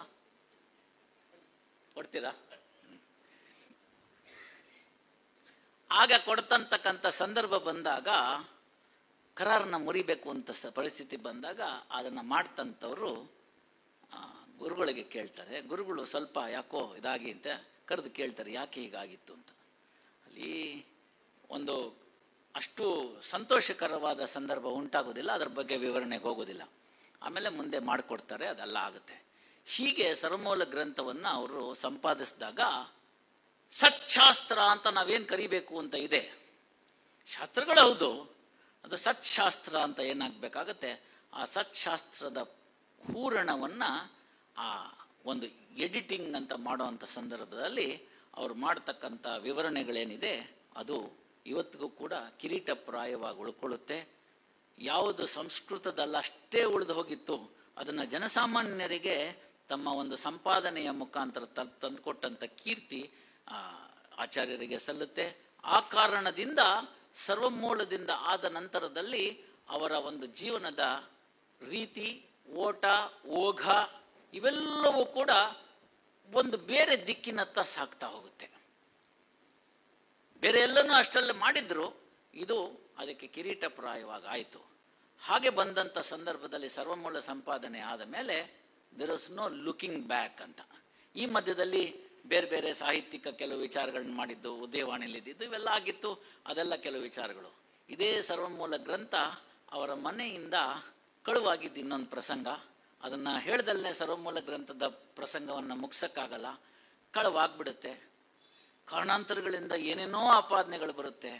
ಬಹುಶಃ ಅದನ್ನು ಅವ್ರು ಹೇಳ್ಕೊಳ್ಳಿಲ್ಲ, ನಾವು ನೋಡ್ಕೊಂಡ್ರೆ ಶಮಂತಪಾಖ್ಯಾನ ಕೇಳ್ಕೊಂಡ್ರೆ ಅವ್ರೇನಾದ್ರು ಚೌತಿ ಚಂದ್ರನ್ ನೋಡ್ಬಿಟ್ಟಿದ್ರೋ ಏನೋ ಅನ್ಸುತ್ತೆ. ಹಾಗಾಗಿ ಅಪವಾದಗಳು ಬರುತ್ತೆ, ಬೇಡದ ಅಪವಾದಗಳಾಗುತ್ತೆ. ಧರ್ಮನಿಷ್ಠೆ, ನಂಬಿಕೆ, ಅವರು ನಡೆದಲ್ಲಿ ಇದ್ದಂಥದ್ದು, ಅವರಲ್ಲಿ ಇದ್ದಂತಹ ಶ್ರೀ ರಾಘವೇಂದ್ರ ಸ್ವಾಮಿಗಳವರಲ್ಲಿ ಇದ್ದಂತಹ ಅನನ್ಯ ಭಕ್ತಿ, ಇವುಗಳನ್ನೆಲ್ಲ ಗಮನಕ್ಕೆ ತೆಗೆದುಕೊಂಡಾಗ ಪುನಃ ಗ್ರಂಥ ಮಧ್ವನವಮಿಗೆ ಮುಂಚೆ ಇವರಿಗೆ ಬಂದು ಸೇರುತ್ತೆ. ಎಷ್ಟರ ಮಟ್ಟಿಗೆ ಅಂದರೆ ಮಧ್ವನವಮಿ ಆಚರಣೆ ಮಾಡೋದು ನಿಲ್ಲಿಸ್ಬಿಟ್ಟಿರ್ತಾರೆ ಮನೆಯಲ್ಲಿ. ಹೀಗೆ ಆದಂಥ ಸಂದರ್ಭದಲ್ಲಿ ದೈವಾನುಕೂಲ, ಯಾವ ಜನ್ಮದ ಯಾವ ಪಾಪದ ಮಾಡಿದ್ದರೋ ಗೊತ್ತಿಲ್ಲ, ನಮ್ಮ ನಂಬಿಕೆಯಂತೆ ಅದನ್ನು ಅನುಭವಿಸಿ ತೀರಿಸಬೇಕು, ಎಷ್ಟೇ ದೊಡ್ಡ ವ್ಯಕ್ತಿ ಆದರೂ ಅದನ್ನು ಕಾಡೇ ತೀರುತ್ತೆ ಅಂತ ಹೇಳಿ 8 ವರ್ಷಗಳ ಕಾಲ ಪುನಃ ಬನ್ನಂಜೆ ಅವರಿಗೆ ಗ್ರಹಣ ಅನ್ನೋದನ್ನು ಹಿಡಿಸುವಂಥ ಮನುಷ್ಯ ಪ್ರಯತ್ನವೋ, ಸಾಂದರ್ಭಿಕವೋ, ದೈವದ ದೃಷ್ಟಿಯೋ, ಪಾಪ ಕಳ್ಕೊಳ್ಳೋದೋ ಮತ್ತೊಂದೋ, ನಾನು ಆ ರೀತಿಯಲ್ಲಿ ತಿಳ್ಕೊಂಡಿದ್ದು. ಒಟ್ಟಲ್ಲಿ ಆ ಒಂದು ಅಪವಾದ ಇರುತ್ತೆ, ಆ ಅಪವಾದ ನಿವಾರಣೆ ಆಗುತ್ತೆ. ನಮ್ಮ ಜನದ ಬೂಟಾಟಿಕೆ ಹಾಗೂ ಗೋಸುಂಬೆತನ ಅಂತ ಏನು ಕರಿತೀವಿ ನಾವು, ಅದನ್ನ ಏನು ಕಾಣ್ಬೋದು ಅಂತಂದ್ರೆ, ಸಿಕ್ಕಿತ್ತು ಅಂತ ಹೇಳಿದ ತಕ್ಷಣ ನನ್ನ ತಿರ್ಗಾ ಆಡ್ಲಿಕ್ಕೆ ಶುರು ಮಾಡ್ತಾರೆ, ಕಳೆದೋಗಿದ್ರಲ್ವಾ ಸಿಕ್ಕೋದು ಅಂತ. ಇದನ್ನೆಲ್ಲ ಕ್ವಶನ್ ಮಾಡ್ತಾರೆ. ಆಡೋರು ತುಂಬಾ ಮಾತಾಡ್ತಾರೆ, ಆಡೋದಕ್ಕೇನು ತೊಂದರೆ ಇಲ್ಲ, ಆಡಿದ್ದ ಮಾತುಗಳಿಗೆ ಬೆಲೆ ಬರಲ್ಲ, ಮುಂದೆ ಸತ್ಯ ಸಿಕ್ಕುತ್ತೆ, ಎಲ್ಲ ತಿಳ್ಕೊಳ್ತಾರೆ. ಅದನ್ನೆಲ್ಲ ಮಾಡಿಕೊಟ್ಟಾದ್ಮೇಲಿಂದ ಇನ್ನೊಂದು ಭಾಗದ ಜೀವನಕ್ಕೆ ಹೋಗ್ತಾರೆ. ದಾರ್ಶನಿಕರಾಗಬಾರ್ದು ಅಂತ ಅವ್ರು ಅನ್ಕೊಂಡಿರ್ತಾರೆ, ತರ್ಕದಲ್ಲಿ ಇರಬೇಕು ಅಂತ ತಿಳ್ಕೊಂಡಿರ್ತಾರೆ, ತರ್ಕಶಾಸ್ತ್ರದಲ್ಲಿ ಶಿರೋಮಣಿ ಆಗ್ಬೇಕು ಅಂತ ಆಸೆ ಪಟ್ಟಿರ್ತಾರೆ. ಅಲ್ಲಿ ತಂದೆ ಅವರಿಗೆ ಮಾರ್ಗದರ್ಶಕರಾಗಿರ್ತಾರೆ, ಮಾಡೆಲ್ ಅಂತ ಕರೆಸ್ಕೊಂಡಿರ್ತಾರೆ. ಆದರೆ ದೈವ ಬಗೆದದ್ದು ಬೇರೆ ಆಗುತ್ತೆ. ತರ್ಕದಿಂದ ವೇದಾಂತಕ್ಕೆ ಬರ್ತಾರೆ, ವೇದಾಂತದಿಂದ ದರ್ಶನಕ್ಕೆ ಆಗುತ್ತೆ. ಯಾವುದನ್ನು ಅವರು ನಾನು ದಾರ್ಶನಿಕನಾಗಬಾರದು ಅಂದ್ಕೊಂಡಿದ್ರು, ಅವರ ಕೃತಿಗಳು ಅವರನ್ನ ದಾರ್ಶನಿಕನನ್ನಾಗಿ ಮಾಡುತ್ತೆ. ಸತ್ಯವೇ ಹಾಗೆ, ಶಾಸ್ತ್ರದ ಗಟ್ಟಿತನವೇ ಹಾಗೆ. ಆ ಶಾಸ್ತ್ರದ ಗಟ್ಟಿತನವನ್ನ ಸರಿಯಾದ ರೀತಿಯಲ್ಲಿ ಅರ್ಥೈಸಿಕೊಂಡಾಗ ಆಗ ತಿಳಿದು ಬಂದಂಥದ್ದಾಗತ್ತೆ. ಇಂತಹ ವ್ಯಕ್ತಿತ್ವವನ್ನು ರೂಪಿಸೋದ್ರಲ್ಲಿ ಅವರಲ್ಲಿ ಬಹಳಷ್ಟು ಜನ ಪ್ರಭಾವವನ್ನು ಬೀರಿದ್ದಾರೆ. 2 ವಿಷಯಗಳನ್ನ ಹೇಳಲೇಬೇಕು. ಒಬ್ಬರು ನಮ್ಮ ವಿದ್ಯಾ ಸಮುದ್ರರು ಅಂತ ಅವ್ರು ಹೇಳೋ ರೀತಿಯಲ್ಲಿ ಅವಧೂತರಾಗಿದ್ದಂಥವ್ರು, ಮತ್ತೊಬ್ಬರು ನಮ್ಮ ಭಂಡಾರಕೇರಿ ಸ್ವಾಮಿಗಳಾಗಿರ್ತಕ್ಕಂಥವ್ರು, ಅದಮಾರ ತೀರ್ಥರಾಗಿರ್ತಕ್ಕಂಥವ್ರು ಅನ್ನೋದನ್ನ ಅವರೇ ಹೇಳ್ಕೊತಾರೆ. ಹಾಗೆ ಹೇಳೋ ಅಂಥ ಸಂದರ್ಭದಲ್ಲಿ ಸನ್ಯಾಸಿ ಹೇಗಿರಬೇಕು ಅಂತ 11ನೇ ಚಾಪ್ಟರ್ನಲ್ಲಿ ಭಾಗವತದಲ್ಲಿ ಏನು ನಮಗೆ ಕಂಡು ಬರುತ್ತೆ, ಕೃಷ್ಣ ಹೇಳೋ ಅಂಥ ಸಂದರ್ಭದಲ್ಲಿ ಹೇಳ್ತಾನೆ, ಅಪ್ಪ ಕಲಿಯುಗದಲ್ಲಿ ಸನ್ಯಾಸ ಧರ್ಮ ಕಷ್ಟ, ಬೇಡ ಅಂತ, ಅಡಿಗಡಿಗೆ ತೊಂದರೆ ಬರುತ್ತೆ ಅಂತ. ಹಾಗೆ ಅವಧೂತ ಒಂದು ಜನ್ಮವನ್ನು ತಾಳ್ದಕ್ಕಂಥ ವಿದ್ಯಾ ಸಮುದ್ರದಿಂದ ಪ್ರೇರಿತರಾಗ್ತಾರೆ ಚಿಕ್ಕ ವಯಸ್ಸಿನಲ್ಲಿ. ಅಲ್ಲಿಂದ ಅವ್ರಿಗೊಂದು ಮಾಡೆಲ್ ಸಿಗ್ತಾ ಹೋಗುತ್ತೆ. ಅಂದ್ರೆ ನಮ್ಗೇನು ಅದನ್ನ ತಿಳ್ಕೊಳ್ಬೇಕಾಗುತ್ತೆ ಅಂತಂದ್ರೆ, ನಾವೇನೋ ಅನ್ಕೊಂಡಿರ್ತೀವಿ ಇದೆಲ್ಲ ಆಗ್ಬೇಕು, ನಾನು ಈಗೆಲ್ಲ ಮಾಡಬೇಕು ಅಂತ. ಆದರೆ ವಿಧಿ, ಭಗವಂತನ ಲೀಲೆ, ಅವನು ನಿಯಾಮಕ, ಅಲ್ಲಿಂದ ಕರ್ಕೊಂಡು ಹೋಗ್ತಾನೆ. ಆ ಕರ್ಕೊಂಡು ಹೋಗುವಂತ ದಾರಿನಲ್ಲಿ ನಮ್ಗೆ ಹಲವಾರು ಸಣ್ಣ ಪಣ್ಣ ಆ ಕಡೆ ಅಂಕುಡೊಂಕುಗಳು ಕಾಣುತ್ತವೆ. ಮೇನ್ ಸ್ಟ್ರೀಮಿಗೆ ವಾಪಸ್ ಎಳ್ಕೊಂಡ್ ಬರ್ತಾನೆ. ಪ್ರತಿ ಜೀವಿಯಲ್ಲಿ ಈ ಜನ್ಮಕ್ಕೆ ಬೇಕಾಗಿರ್ತಕ್ಕಂಥದ್ದು, ಇವರಿಂದ ಇಂತಹ ಕಾರ್ಯ ಆಗಬೇಕು ಅನ್ನೋದನ್ನ ಭಗವಂತ ನಿಮಿತ್ತ ಮಾಡಿರ್ತಾನೆ. ಹಾಗಾಗಿ ನಹಂಕರ್ತ ಹರಿಕರ್ತ ಅನ್ನೋ ರೀತಿಯಲ್ಲಿ ಅವರನ್ನ ಆ ದಾರಿಗೆ ಕರ್ಕೊಂಡು ಬರ್ತಾನೆ, ಆ ದಾರಿನಲ್ಲಿ ನಡೆಸ್ತಾನೆ. ಹೀಗೆ ನಡೆಸುವಾಗ ಬೇಕಾದಷ್ಟು ಅಡೆತಡೆಗಳು ಉಂಟಾಗಿದ್ದಾವೆ. ಎಲ್ಲ ಮಹಾತ್ಮರ ಒಂದು ಜೀವನದಲ್ಲಿ ಉಂಟಾಗಿದೆ, ಮಹಾತ್ಮರ ಅಲ್ಲದವರ ಜೀವನದಲ್ಲೂ ಉಂಟಾಗಿರುತ್ತದೆ. ಕೆಲವರಿಗೆ ಗೊತ್ತಾಗುತ್ತೆ, ಕೆಲವರಿಗೆ ಗೊತ್ತಾಗೋದಿಲ್ಲ ಅಷ್ಟೇ. ಆಗ ಗೊತ್ತಾದಾಗ ನಾನು ಅದನ್ನ ಬಿಟ್ಬಿಟ್ರೆ opportunity never strikes again and again ಅಂತ. ಸಿಕ್ಕಂತಹ ಒಂದು ಅವಕಾಶವನ್ನ ಸದುಪಯೋಗ ಮಾಡಿಕೊಂಡು ಇವತ್ತಿಗೂ ಕೂಡ ಬನ್ನಂಜೆ ಅವ್ರನ್ನ ಅವ್ರು ಯಾರು ನಾವು ದಾರ್ಶನಿಕರು ಆಗ್ಬಾರ್ದು ಅನ್ಕೊಂಡ್ರು, ಅವ್ರು ನಮ್ಗೆ ಸತ್ಯ ದರ್ಶನ ಮಾಡಿಕೊಟ್ಟಿದ್ರಿಂದ ಅವ್ರನ್ನ ನಾವು ದಾರ್ಶನಿಕರು ಅಂತ ಕರೆಯೋ ಹಂಗಾಯ್ತು. ಅವ್ರು ಬೇಡ ಅನ್ಬೋದು, ಭಕ್ತ ಜನ ಮುಂದೆ ನೀನವರ ಹಿಂದೆ ಅಂತ. ಅವನ ಶಿಷ್ಯರು ನಾವು ನಿಮ್ಮನ್ನ ದಾರ್ಶನಿಕರು ಅಂದ್ರೆ ಅವ್ರು ಇಲ್ಲ ಅನ್ನಕ್ಕಾಗೋದಿಲ್ಲ. ಹಾಗಾಗಿ ಇಂತಹ ವಿಚಾರಗಳನ್ನೆಲ್ಲ ಗಮನಕ್ಕೆ ತೆಗೆದುಕೊಳ್ತಾರೆ. ಹೊರದೇಶಗಳಿಂದ ಅವರಿಗೆ ಬೇಕಾದಷ್ಟು ಜನ ಶಿಷ್ಯರು ಬರ್ತಾರೆ, ಅವ್ರನ್ನೆಲ್ಲರನ್ನು ಹೇಳ್ತಾರೆ. ಆ ಪ್ರಸಂಗಗಳೆಲ್ಲ ಅತ್ಯದ್ಭುತವಾಗಿದೆ. ಪ್ರತಿಯೊಂದು ವಿಚಾರಗಳು ಕೂಡ ತುಂಬಾನೇ ಅನುಕೂಲವಾಗಿರ್ತಕ್ಕಂಥ ವಿಚಾರಗಳನ್ನ ಹೇಳಿದೆ. ಬಹಳಷ್ಟು ವಿಚಾರಗಳನ್ನ ಅವರು ಮಂಗಳೂರು ಆಕಾಶವಾಣಿಗೆ ಕೊಡುವಂಥ ಸಂದರ್ಭದಲ್ಲಿ ತಾವೇ ಹೇಳ್ಕೊಂಡಿದ್ದುಂಟು. ಇಷ್ಟೆಲ್ಲ ಆದಂಥ ಬನ್ನಂಜೆ ಒಂದೊಂದು ಸರ್ತಿ ನಮಗೆ ಮಗು ಥರನೇ ಕಂಡುಬಿಡ್ತಾರೆ. ನನಗಿದೊಂದು ಬಹಳ ಆಸೆ ಅನಿಸಿದ್ದು. ಯಾಕೆ ಮಗು ಥರ ಕಾಣ್ತಾರೆ ಅಂದರೆ, may be the innocence that he expressed on certain things, especially when his father has last 100 rupees. ಮಾರಾಗಿ ಬಿಟ್ಟದ್ದು ಬಂದಿದ್ದು, ವ್ಯಾಪಾರ ಮಾಡಲಿಕ್ಕೆ ಅಂತ ಹೇಳಿ ಕೊಟ್ಟು ಬಂದಿದ್ದು 100 rupees ಬಿಟ್ಟಿದ್ದು ಹೀಗಾಗೋಯ್ತು ಅಂತ ಹೇಳಿದ್ರೆ, ಪರವಾಗಿಲ್ಲ ಇವತ್ತು ಇನ್ನೊಂದು ಕಡೆಗೆ ಹೋಗಿದ್ದೆ, ಅಲ್ಲಿ 100 ರೂಪಾಯಿ ದಕ್ಷಿಣೆ ಕೊಟ್ಟಿದ್ದಾರೆ ಇಟ್ಕೋ ಅಂತ ಹೇಳುವಾಗ ಏನು ಕಳ್ಕೊಂಡೆ ಏನು ಪಡ್ಕೊಂಡೆ ಅನ್ನೋ ವಿಚಾರ ಬಂದರೆ ಮಕ್ಕಳಂತೆ ಇನ್ನೋಸೆನ್ಸ್ ಅಲ್ವಾ ಅದು? ಇದನ್ನ ನೋಡಿದಾಗ ಅನಿಸುತ್ತೆ, ಎಲ್ಲವನ್ನ ಮಾಡಿ ಎಲ್ಲವನ್ನ ಏರಿ ಎಲ್ಲವನ್ನ ಬಿಟ್ಟು ಆ ಹಮ್ಮನ್ನ ಬಿಟ್ಟು ಕನಕದಾಸರು ಹೇಳಿದ ಹಾಗೆ ನಾನು ಹೋದರೆ ಹೋದೇನು ಅಂತ ಜೀವಿಸ್ತಕ್ಕಂಥದ್ದು, ಜೀವನಕ್ಕೆ ಪ್ರಾಮುಖ್ಯತೆ ಕೊಡದಲ್ಲೇ ಇರತಕ್ಕಂಥದ್ದು, ಕಾಯಿಲೆ ಕಸಾಲೆಗಳಾದಾಗ ವೈದ್ಯಕೀಯ ವಿಚಾರಗಳಿಗೆ ಸೆಡ್ಡು ಹೊಡೆದು ನಿಂತಿದ್ದು, ನಂತರ ಅದೇ ವೈದ್ಯರಿಂದ ಔಷಧೋಪಚಾರ ಮಾಡಿಸ್ಕೊಂಡಿದ್ದು, ನಂತರ ತೊಂದರೆ ಆದಾಗ ಬನ್ನಂಜೆ ಅವರನ್ನ ಯಾವ ಕ್ಷಣದಲ್ಲಾದರೂ ಒಂದು ರೀತಿಯಲ್ಲಿ ಅವ್ರಿಗೆ ಹಿಂಸೆ ಕೊಡಬೇಕು ಅಂತ ಅವರ ಕಾಲಿನ ಸೊಂಟದ ಸ್ವಾಧೀನಗಳು ಸ್ವಲ್ಪ ತೊಂದರೆ ಆದಾಗ ಇನ್ನು ಬರಲ್ವಂತೆ ಅಂತ ಹೇಳಿ ಅವ್ರ ಕಿವಿಗೆ ಬಿದ್ದಿದ್ದು, ಅದನ್ನ ಚಾಲೆಂಜ್ ಆಗಿ ತೆಗೆದುಕೊಂಡು ಸ್ನಾನ ಮಾಡಿ ನೇರವಾಗಿ ದೇವರ ಕೋಣೆಯಲ್ಲಿ ಚಕ್ಕಳ ಮಕ್ಕಳ ಹಾಕಿ ಕೂತು ನಾ ಮಾಡಿದ್ದೀನಿ ಅಂತ ಮಾಡಿದ್ದು ಏನನ್ನ ತೋರಿಸುತ್ತೆ? ಭಗವಂತನಲ್ಲಿರ್ತಕ್ಕಂಥ ಅನನ್ಯ ನಂಬಿಕೆಯನ್ನ ತೋರಿಸುತ್ತೆ. ನನ್ಗಲ್ಲನ್ಸುತ್ತೆ ಗಜೇಂದ್ರನು ಇಷ್ಟೇ ಅಲ್ವಾ ಅಂತ. ಮೊದಲು ತನ್ನ ಸಾಮರ್ಥ್ಯದ ಮೇಲೆ ಹೆಚ್ಚಾಗಿ ಅವಲಂಬಿಸಿರ್ತಾನೆ. ನಾನು ಏನು ಮಹಾ ಒಂದು ಮಸಲೆಗೆ ಅಂತ, ನಾನು ದೊಡ್ಡ ಪ್ರಾಣಿ ಅಂತ ಹೇಳಿ ನಾನು ಮ್ಯಾನೇಜ್ ಮಾಡ್ಬೋದು ಅಂತ ಅನ್ಕೊಂಡಿರ್ತಾನೆ. ಬಳಗದವ್ರನ್ನ ಕರೀತಾನೆ. ಕೊನೆಗೆ ಸೋತು ಸುಣ್ಣನಾಗಿ ತುಂಬ ಸಂತೋಷದಲ್ಲಿರುವಂಥ ಗಜೇಂದ್ರ ಬಂದಂಥ ಸಂದರ್ಭದಲ್ಲಿ for A period of time ಎಲ್ಲ ಸೋತು ದೇಹದ ಎಲ್ಲ ಶಕ್ತಿ ಕುಂದಿದ ನಂತರ ಬಹಳ ಕಷ್ಟಪಟ್ಟು ಸೊಂಡಲಿನಿಂದ ಒಂದು ಪುಷ್ಪವನ್ನು ಕಿತ್ತು ಹಾಕಿ ಭಗವಂತ ಅಂತ ಕರೀತಾನೆ. ದಾಸರು ಕೇಳ್ತಾರೆ, ಎಷ್ಟು ಚಂದ ನೋಡಿ ನಮ್ಮ ಅವನು ಭಗವಂತ, ಏನು ನೀನು ಕೇಳ್ತಾನೆ ಅಂತಂದ್ರೆ ಏನು ಕೇಳೋದಿಲ್ಲ ಅಂತಂದ್ರೆ ದಾಸರು ಹೇಳ್ತಾರೆ, ಅತ್ಯಂತ shortest zip file in the world ಯಾವ್ದಾದ್ರು ಇತ್ತು ಅಂತಂದ್ರೆ ಅದು ಇದೊಂದೇ ಶ್ಲೋಕ. ಕರಿರಾಜ ಕರೆಸಿದನೆ, ಎರಡೇ ಪದ. ಕರಿರಾಜ ಕರೆಸಿದನೆ, ಗಜೇಂದ್ರ ಮೋಕ್ಷ ಇಸ್ ಓವರ್.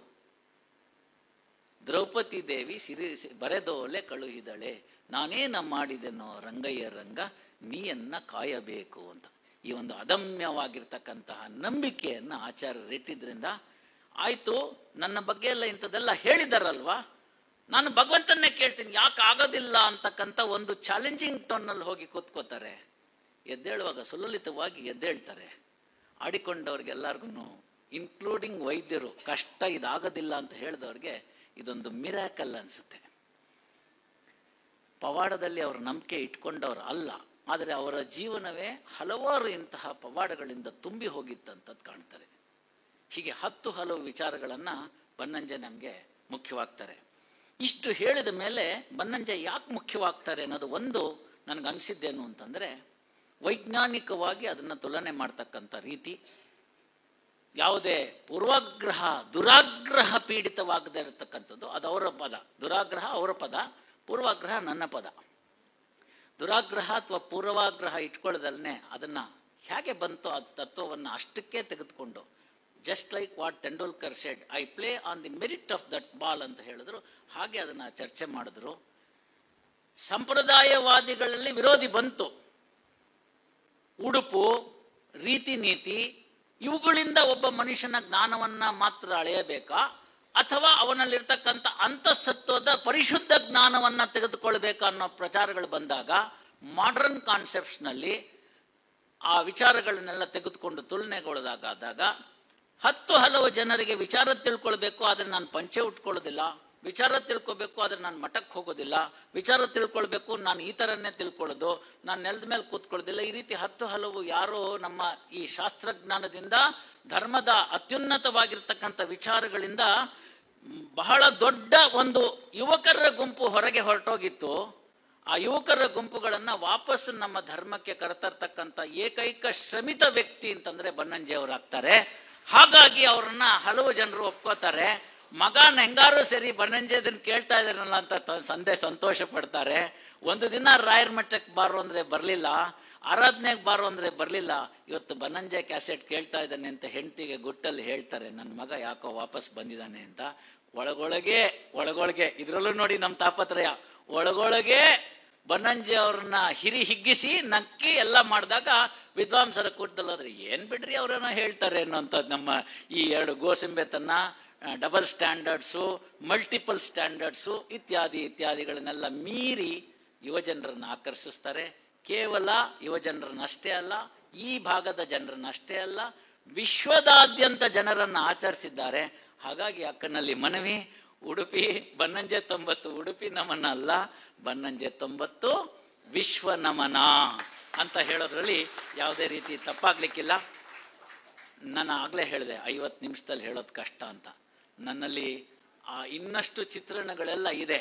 ಮತ್ತೊಂದು ಸಂದರ್ಭ ಅವಕಾಶವಾದಾಗ ಇವತ್ತು ಹೇಳಿದ್ದನ್ನ ಬಿಟ್ಟು ಬೇರೆ ವಿಚಾರಗಳನ್ನ ತಮ್ಮಲ್ಲಿ ಅರಿವುಕೊಳ್ಳಲಿ ಒಂದು ಅವಕಾಶ ಸಿಗುತ್ತೆ ಅಂತ ಒಂದು ಆಶಾಭಾವನೆಯನ್ನ ಇಟ್ಕೊಳ್ತಾ, ಕಾರ್ಯಕ್ರಮದ ಇನ್ನೂ ಬೇರೆ ಬೇರೆ ಮುಂದಿನ ಮಜಲುಗಳಿದೆ, ಅದರ ಬಗ್ಗೆ ತಿಳಿಸ್ಕೊಡೋರಿದ್ದಾರೆ. ಒಟ್ಟಾರೆ ನನಗೆ ಕಂಡಿದ್ದು ಬನ್ನಂಜೆ ಈ ರೀತಿಯಾಗಿ ಎಷ್ಟು ನ್ಯಾಯ ಸಲ್ಲಿಸಿದ್ದೀನೋ ಗೊತ್ತಿಲ್ಲ. ಇವತ್ತಿನ ಉದ್ಘಾಟನೆ ಕಾರ್ಯಕ್ರಮಕ್ಕೆ ವರ್ಷವಿಡೀ ಕಾರ್ಯಕ್ರಮಗಳಿರುತ್ತೆ. ಅಕ್ಕ ಈಗಲೇ ಹೇಳಿದ್ದಾರೆ, ಮುಂದಿನ ವರ್ಷ ನೀವು 2-3 ಆಗಸ್ಟು ಎಲ್ಲಿರ್ತಿರೋ ಗೊತ್ತಿಲ್ಲ, ಈಗಲೇ ನಿಮ್ದನ್ನೆಲ್ಲ ಹಾಕ್ಕೊಂಡು ರೆಡಿ ಮಾಡ್ಕೊಂಬಿಡಿ, ಬುಕ್ಕಿಂಗ್ ಇಟ್ಕೊಂಡ್ಬಿಡ್ಬೇಕು ಅಂತ. ಭಗವಂತ ಅಲ್ಲಿ ತನಕ ಎಲ್ಲದಕ್ಕೂ ನನಗೂ ಕೂಡ ದೈವಾನುಕೂಲ ಎಲ್ಲವನ್ನು ಮಾಡಿಕೊಡ್ಲಿ ಅಂತ ಹೇಳ್ತೀನಿ. ಈ ಸಂದರ್ಭದಲ್ಲಿ ಅವರ ವಿಚಾರವನ್ನು, ಅವರ ವ್ಯಕ್ತಿತ್ವವನ್ನು ಕಟ್ಟಿಕೊಡೋದ್ರಲ್ಲಿ ನನ್ನ ಸಣ್ಣ ಬಾಯಿಯಿಂದ ಏನಾದರೂ ಸಣ್ಣ ಪುಟ್ಟ ಅಲ್ಪ ದೋಷಗಳಾಗಿದ್ದರೆ ಎಲ್ಲ ವಿದ್ವಾಂಸರು, ಅವರನ್ನು ಬಲ್ಲವರು, ಅವರ ಸ್ನೇಹಿತರು, ಕುಟುಂಬ ವರ್ಗದವರು ಹೊಟ್ಟೆಗೆ ಹಾಕ್ಕೊಳ್ಳಿ. ನಿಮಗೆ ಆ ನೆನಪುಗಳು, ಅವರ ಜೊತೆ ಒಡನಾಡಿದಂಥ ನೆನಪುಗಳು, ಅವರನ್ನೇ ಕಳೆದಂಥ ಸುಂದರ ಕ್ಷಣಗಳು, ಅಥವಾ ಅವರ ಆ ಕೃತಿಗಳ ಮುಖಾಂತರ ನಿಮ್ಮ ಒಂದು ನೆನಪುಗಳು ಪುನಃ ಮೆಲುಕು ಹಾಕುವಂತಿದ್ದರೆ ಅವರ ಮಾತಿನಲ್ಲೇ ಹೇಳ್ತಾ ಇರತಕ್ಕಂಥ ಸಂದರ್ಭದಲ್ಲಿ ಮನನವಾಯಿತು ಅಂತ ಭಾವಿಸ್ತೀನಿ. ಮನನವಾಗಿದ್ದರೆ ನಿಧ್ಯಾಸನವನ್ನು ಇಟ್ಟುಕೊಳ್ಳಿ ಅಂತ ಹೇಳ್ತಾ ನನ್ನ 4 ಮಾತುಗಳಿಗೆ ವಿರಾಮ ಹೇಳ್ತಾ ಇದ್ದೀನಿ. ಧನ್ಯವಾದಗಳು.